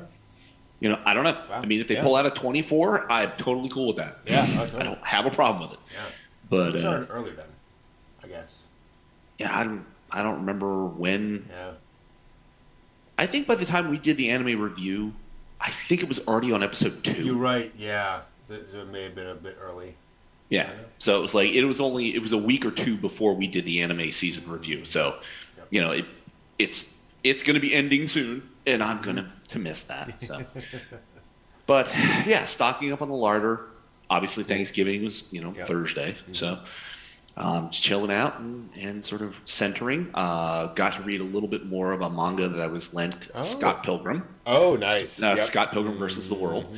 So I finished volume 4. Okay, cool. So that's good. I've got that. That's moving apace. Yeah, you're fairly close to the end now. It's only like 6 volumes, I think. Yeah. Yeah, it's going to go really quickly, and I'm glad I saw the movie first, because I would be so disappointed in the film, because I'm getting a lot more background on it, and I thought the film was just kind of funky anyway, but it's actually a really interesting. Kind of funky storytelling style that's done, that the movie does a good job trying to bring to the table, but just can't do it in the same kind of way. Sure. So it's like I'm really enjoying that as well. Yeah, the reveal of knives in the shopping mall is just one of my favorite moments in the manga. That they just I don't think they it just didn't fit in the movie, all that kind of good stuff. That was one of my big disappointments. It's like, that is just such an iconic moment. Well, how about Knives' dad? Oh yeah. It's like, okay, that's volume 4. That's you get the reveal about who this other. It's not an evil X. It's just Knives' dad. I'm like, oh my god, I thought it was an evil X. There we go. Yep. So that's been things since last we talked. Cool. It's, busy keeping up with keeping up. Captain Laser How Eyes. about you? Oh, Captain Laser Eyes, I am so jealous that you are getting to experience Anne of Green Gables on episode 11. Nice. Good for you. Love that. We'll definitely get back to that at some point. Yeah, I think I'm episode 9. Okay, cool. So, much more to go. Yeah, exactly. Oh, God. Reading more Dune lore. Awesome. In prep for part 2, which hopefully we will get within the next decade. Before we all retire. Yeah, Neat. Exactly. As for me, really just anime-wise, Cowboy Bebop live action. As I mentioned at the start of the show, I finished watching that and enjoyed that. As a true fan, I have my nitpicks. But I think they did a really impressive job of doing a strong adaptation, of kind of going in their own direction. Dune is definitely weird. Yes, that is fact. Other than that, working on the van. So more updates to that. But I think that's been the main thing kind of for me, anime wise. Let's do something a little different tonight. Because I'm gonna be honest, there's not much news. So let's do this. I'm just gonna switch over to the news. Let me grab the hat. We're not even gonna do the intro this time. Yeah, we're just gonna go in. Tell you what, let's do. Let's go through the headlines, and if anything piques your interest, just shout it out and we'll talk about it. And we'll just kind of do it that way. Let me see what kind of jumped out at me. Let's see here. There was that Fandom of the Idol TV anime announcement. Kami Kutsu Idol, manga to anime adaptation.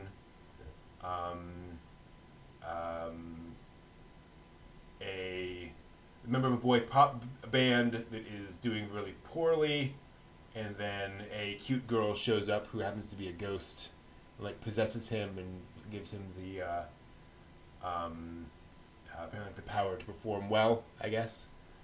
Not in that way. Super pop power. 2017 was when the manga started out, so that sounds fun.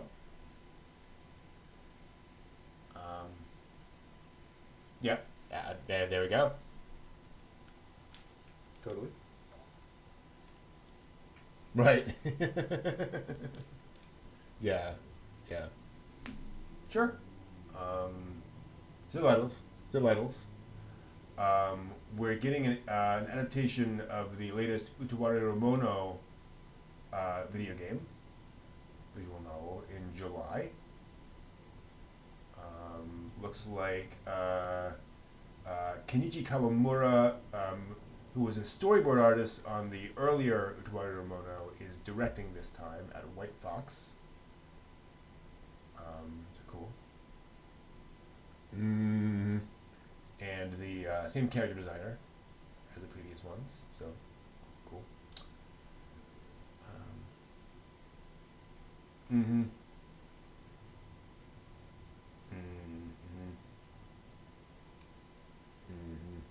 Fair. Yeah, agreed. Company tries to ask, is there going to be any conflicts in Green Gables or just slice of life? Basically just slice of life. There's not much in the way of there are no warships. There's no, wizards showing up to destroy the land or anything. No One Ring.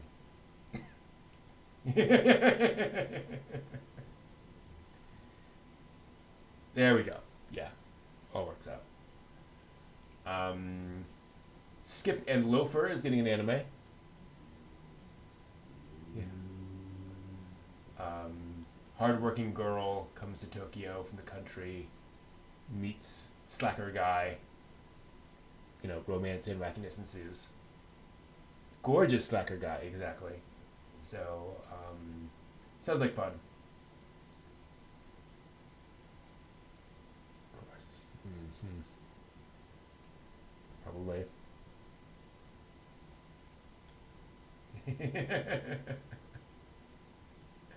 Exactly.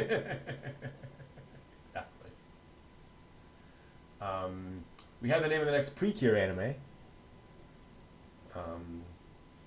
Delicious Party Precure. So and they're literally like clinking wine glasses in the logo, with a heart, and like a fork and a balloon. So I'm assuming it's food themed, because let's do it exactly. I'm sure that is. Yeah, definitely. Let's see here. The most recent Precure movie, Tropical Rouge Precure, the movie The Snow Princess and the Miraculous Ring, opened in Japan October 23rd, and it was #1 in its opening weekend. So, a lot of Precure fans out there. According to a friend of mine who's in Japan, it is preteen girls and 30-year-old men, and they have completely separate events, completely separate fandoms. Just the two never mix. There's no crossover between those two fandoms at all. But yeah, exactly. Yes, totally. Yeah. No. We just watched this anime together. Adult Swim aired Blade Runner Blackout 2022 Friday, part of a Blade Runner marathon, which included the Blade Runner Black Lotus anime series.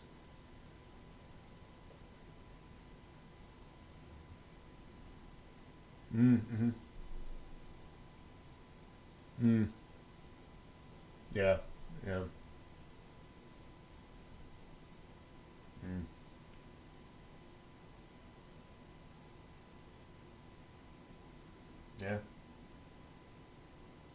Mm-hmm.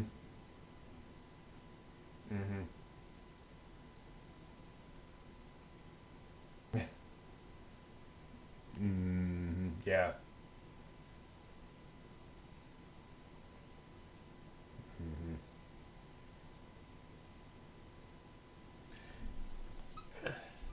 That's an interesting question. If you were running Adult Swim, and let's assume that you were beholden to Adult Swim's audience and all, you can't go in a completely weird direction. What would you do to make Adult Swim remarkable? How could you? 'Cause, it's an interesting thing. Back in the day, it was just we licensed an anime series. Oh my gosh, right? That was enough. But what do you do these days? Huh? Yeah, I don't know. Right? Yeah. Mm-hmm.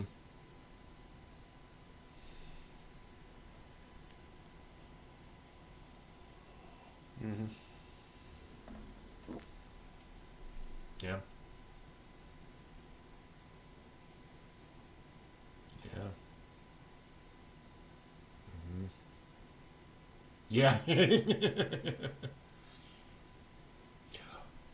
Well, I guess Furikuri, right? The Furikuri sequels. That was their big thing. Mm-hmm.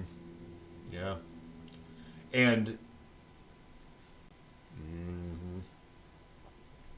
yeah. Yeah. And what? Hold on. They're saying you're muted? I can hear you. Okay, I see you, Captains. Should be good. La la la la la. I've got a gal in Kalamazoo. I'm seeing audio from you. Okay, so we got a signal. Yeah. Is he still muted? Captain Laser Eyes? Hopefully he's still around. You will see. Okay, now here. That's weird. Don't know what happened there. Well, OBS, as we know, has its days. Okay. But yeah. So yes, like you were saying, there's not much you can do without. Yeah, I mean, there's else at it. Yeah. At the time that they were the king of the landscape, it was before you had all of these streaming services, and now it's they have to fight for what's not a big license deal for these other streaming platforms. Yeah. And it's I put it on the other day. Robot Chicken, Metalocalypse, Venture Brothers. There are things that they can get, but they're not anime. Yeah. Well, and that's Cartoon Network more than Adult Swim. Right. Well, it's the Adult Swim on the Roku has a marathon function. Okay. And it allows you to marathon those. So I'll put it on and just let the dogs watch Robot Chicken because it's bright and funny and there's things going on. It's like Cartoon Network focuses on like Teen Titans, OKKO, The Amazing World of Gumball, like, you know, also not anime. So there are, you know, it'd be interesting to see Adult Swim like have more domestically produced stuff. Right. That would certainly be interesting. Granted, they've done it for, you know, that's been their direction for a while, generally. Yeah. But I think certainly now with so much licenses snapped up by other platforms, that could be what their remarkable moment is. And Furry Code definitely seemed to have backfired on them. Like, that was, people did not like that. What I can tell. I actually enjoyed progressive and alternative. Yeah. You know, I wasn't expecting the original show to be copy and pasted. Yeah. So I got something different. I got some of the kind of, a weak attempt at the same kind of weirdness of Fully Cooley, but I appreciated where they were trying to go with it, and I enjoyed the animation to it. Yeah. It got me to get the Pillows Fool on Cool album because it featured songs from progressive and alternative. And it's like, I enjoyed it for what it was. Sure. Actually, I was like one of 4 people. Yeah. My reaction to Gunbuster 2, for what it's worth. Those who didn't like it, and I was like, they did a thing. They tried. Gunbuster, Die Buster. Yeah, there you go. I guess technically Die Buster, not Gunbuster 2. Anything else? News-wise? Like, that was all the big stuff. The Spirited Away stage show that we talked a little bit about, though that was... They only just posted the article about it, even though it happened almost a month ago, like 20 days or more ago. So...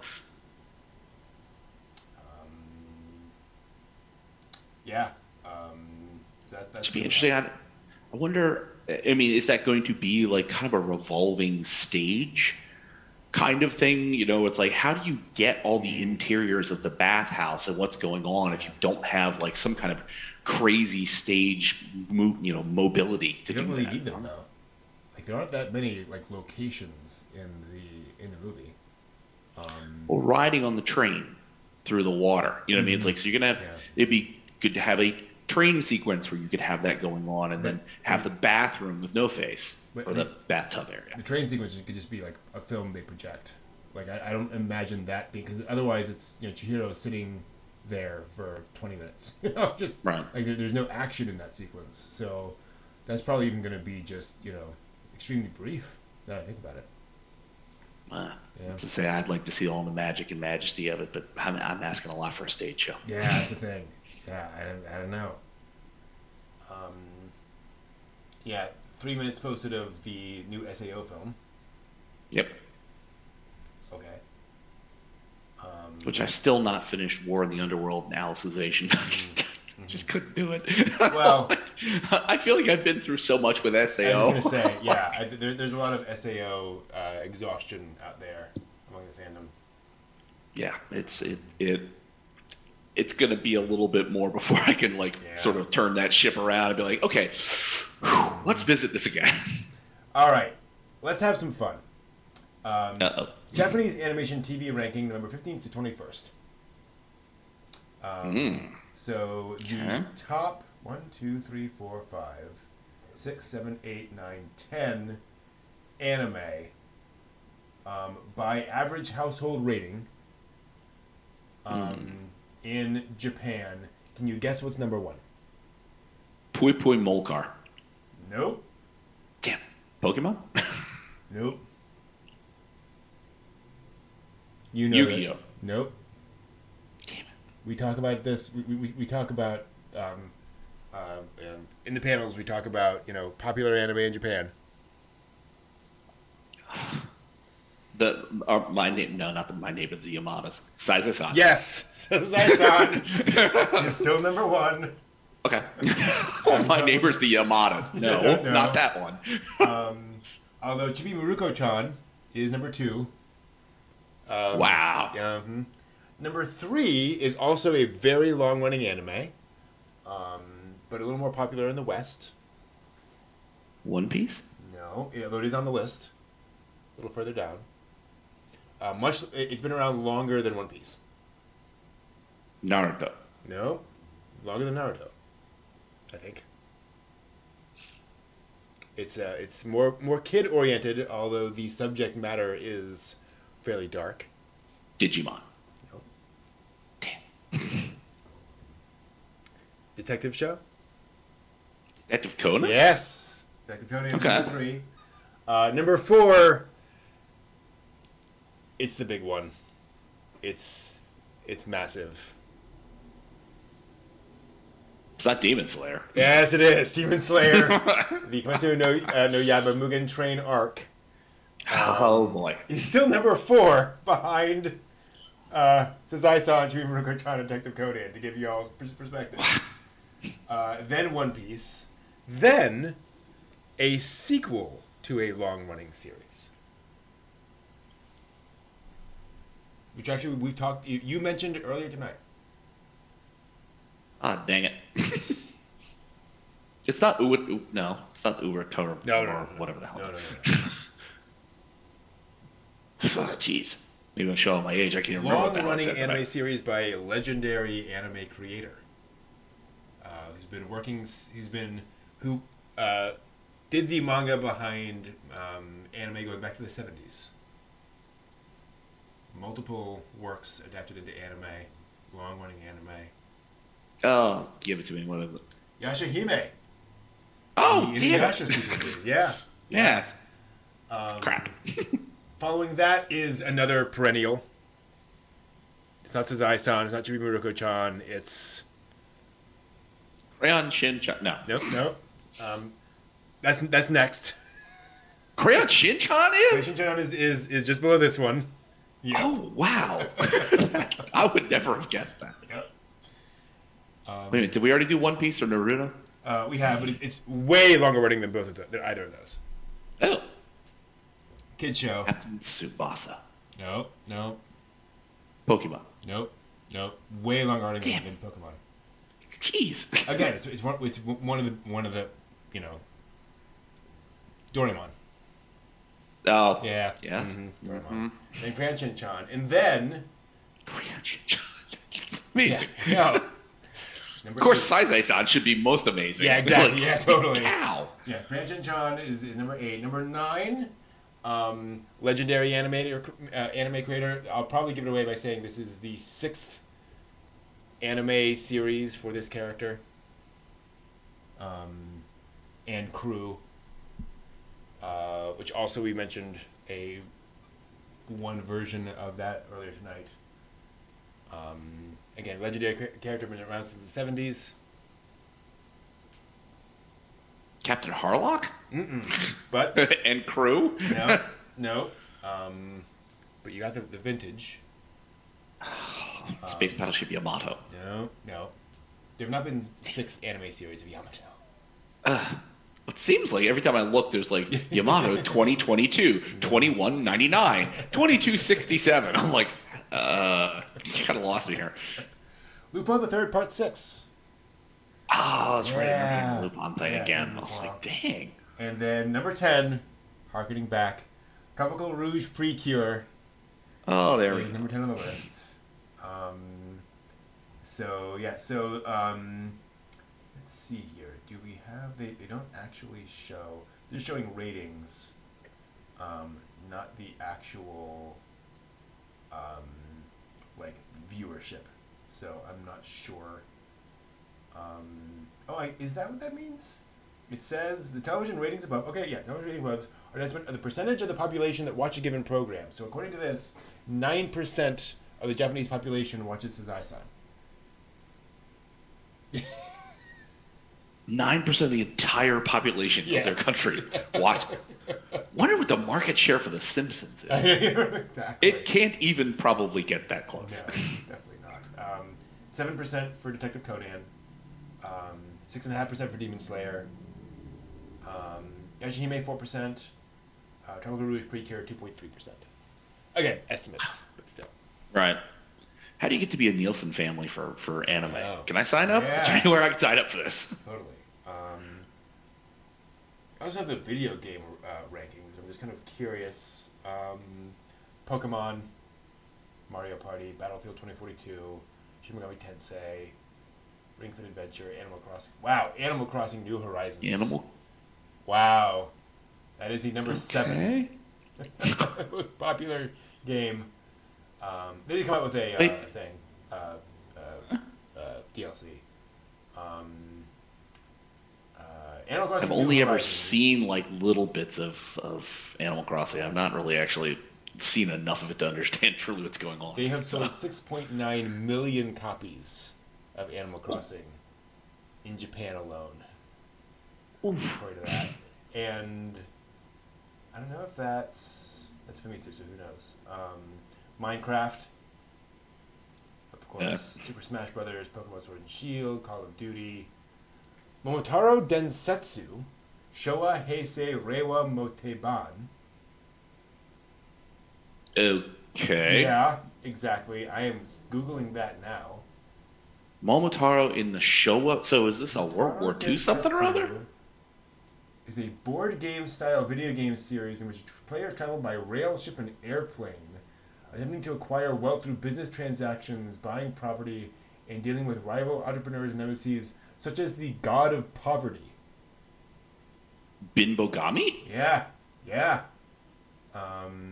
Similar to Monopoly and Sugoroku. So does Binbogami have like a perennially bandaged arm? Probably. From that, what was the Binbogami series? Where was that where there's the blonde girl? She's trying to take the luck away from the girl who has an unusual amount of luck. Oh no! Good Luck Girl. Good Luck Girl. Yep. Okay. Yep. Mm-hmm. Yeah, Fortnite. Fortnite. Yeah, that's not a surprise. That.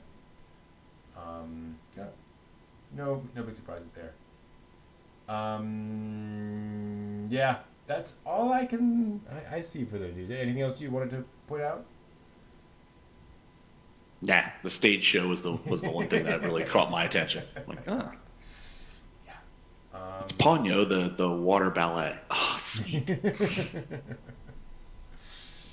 Yep, that is all the news for this week. We will see you all next week. Well, there'll be more news. Hopefully. Perhaps. Yeah. And the line return? Not really. A little bit, maybe. Not too bad. What do I have? Ooh, yeah! There's no history this week, by the way. Sadly, that just is not a thing. But I gotta shrink this a little bit. Gotta make this work. I got a fun one today for Anime Recommendation Corner. Let me just flash forward a little bit. Yep, because we need to get to a certain spot. Because this is always a bit of a mind-blowing thing when people discover this is a thing. There we go. That'll work.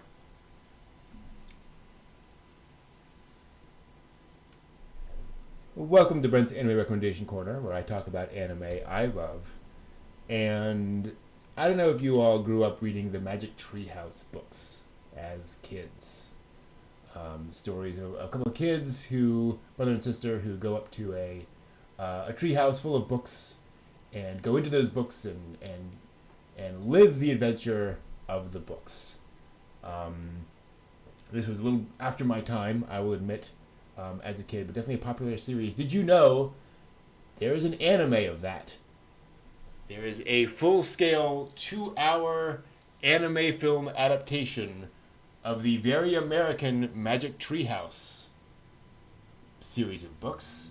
They adapt. Wow. Yeah, they adapt books. I think 1, 2, 5, and 6, or like 1, 2, 4, and 5, something along those lines. And this is, you can see Jack and Annie right there, in the Magic Treehouse, and sure enough,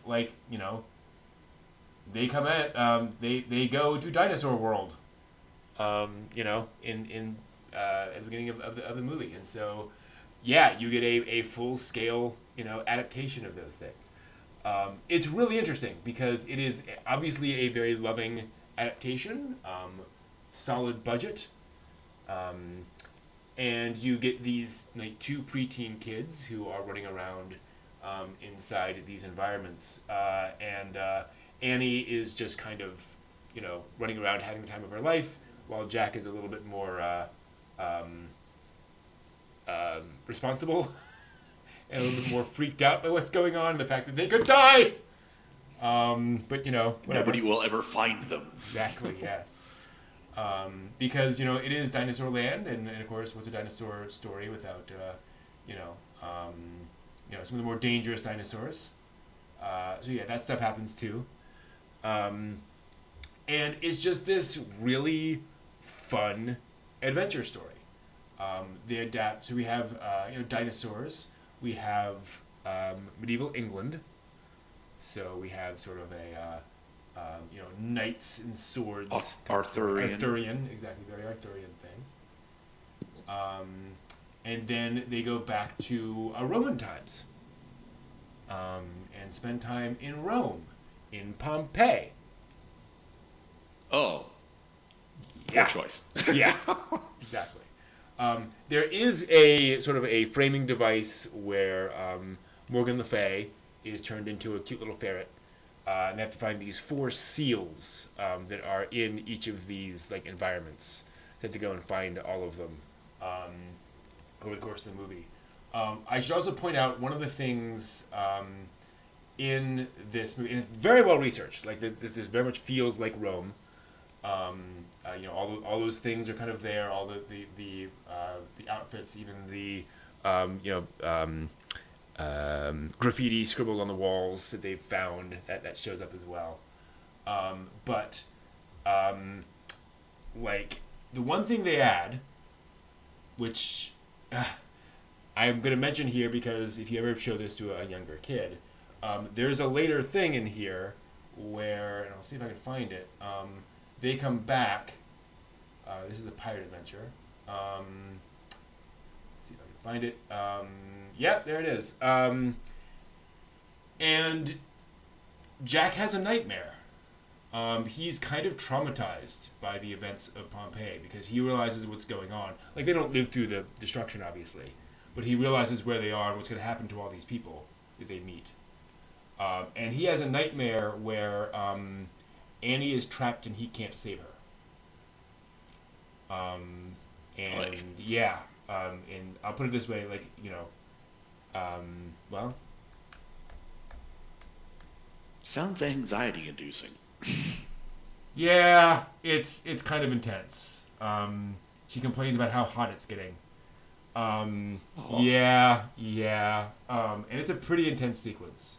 And obviously he wakes up like everyone's fine, but it's Jack's this 7-year-old kid going on all these death-defying adventures, and he is a very kind of responsible kid, and so it totally fits. Like, it totally makes sense for his character, it makes sense for the story as it's going along. But if a little kid is watching this and is Annie gonna be okay? You just be aware that this might stress them out a little bit. She's a fire demon. Calcifer lives inside her, and she's gonna be fine. She's just there to harvest his soul. Yeah. What? Yeah. So yes, just be aware, and again, he's fine. But one of the really cool things is they don't make this Japanese. Like, he lives in a Western style room. We'll see if we see. I think it's earlier in the story where we see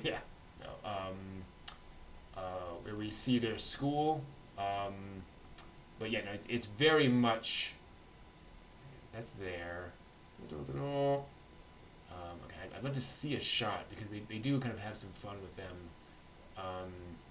There it is. Yeah, because he has a. There we go. All the way down to the red plastic chairs with the in the metal things, like all those things. It's very much a Western style school, which is really cool to see. Wow. Yeah, like they really did the research, which is really fun. But it's an adaptation of the Magic Tree House, just straight up, as an anime film. Unfortunately, not dubbed. I've only been able to find fan subs of it, so that kind of limits the audience, unfortunately, of little kids. It's just a charming, fun thing. I will also mention that in the pirate adventure, the Blackbeard type does like backhand Annie twice. Yeah, and she's fine. Like she just kind of goes flying, but she then gets up and she's fine. She doesn't cry or anything, but it is kind of like not something we would do over here in the West with a 5-year-old girl. But yes, it's an anime film of the Magic Tree House. Interesting. Yeah. I've seen the Magic School Bus, but I've not seen the Magic Tree House. Yeah, there we are. So yeah, very, very, very different. Do they address the issue of being in ancient Rome and not speaking any kind of Latin? Magic. Okay. Yeah. Wherever they go, they can speak the lingua franca. Yeah. Okay, gotcha. It's handled for them through the magical books. Ah, gotcha. Exactly. All right. And then again, no history, as it turns out. So I guess I'm left with the question. What did we learn on the show tonight, Brent? On the show tonight, Brent. The trio, it just goes so much better. Right, yeah. You need that. I learned that no matter how straightforward I think a Miyazaki film is, it's not. Yeah. There's always more layers underneath. And I learned that we have, what is it? I didn't learn it. 19 Precure series now? Yeah. Is that right? I think that's what they said. Boy. Yeah, 19th Precure project. So that's still making money, folks. People still love that Precure. What happens in Precure? They're just magical girls, aren't they? Or magical girls. The thing that made it different is that they actually like physically kick and punch their enemies. At least in the first Precure. Okay. So it's a much more like direct. They're not just waving batons the entire time. Okay. But I'm not sure how the other series. And then the big thing they do now is that every year there's a movie that includes all the girls from all the previous Precure series. Wow. Yeah. Mm-hmm. Some of the screenshots are hilarious. Let's say it's a class reunion, a class of thousands. Yeah, exactly. It's now all the Precure University. Every kid of the 20,000 of them are all magic girls. Oh, sweet. We're gonna bring in hundreds of people to dub this. Yeah. How about you? I've learned that in the pantheon of great Ghibli films, that some of them I prefer to others, and some are good. Yeah. Not super great, but they're just good. Mm-hmm. Yeah. That again, adapting things for stage plays is, it's going. Mm-hmm. Mm-hmm. It's interesting. It'd be interesting to see how they're treated. Yep. So sticking with the Ghibli universe, who knows? They might do Nausicaa. Yeah. Oh, did they do? They did a Nausicaa no play. Yeah. So maybe they'll do a stage play for Nausicaa. Yeah, maybe. Yeah. And that they just continue making anime, and we just keep having more to watch, and that we're going to be looking at probably another seasonal watch show in a month. A couple weeks. Yeah.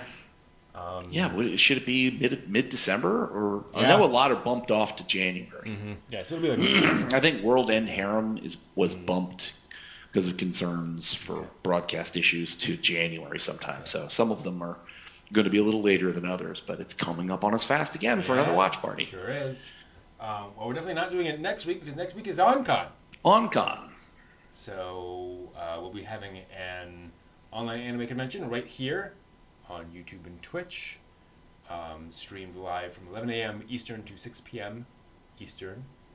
So that should be a lot of fun. Next Saturday, a lot of panelists. So it should be good fun. Hope you all tune in for that. We got panels about ninja, about Japanese gods, about Makoto Shinkai and his films, and there's a lot of interesting stuff. So, nice. OnCon 6. OnCon 6. Yep. OnCon Yeah. 6. Wow. 600 our belts now. Pretty cool. Wow. So that'll be the plan next week. So I think that will do it for us for this week. Thank you all, as always, for hanging out. Great seeing you all. Take care. Have a good one. See you next time. Johnny.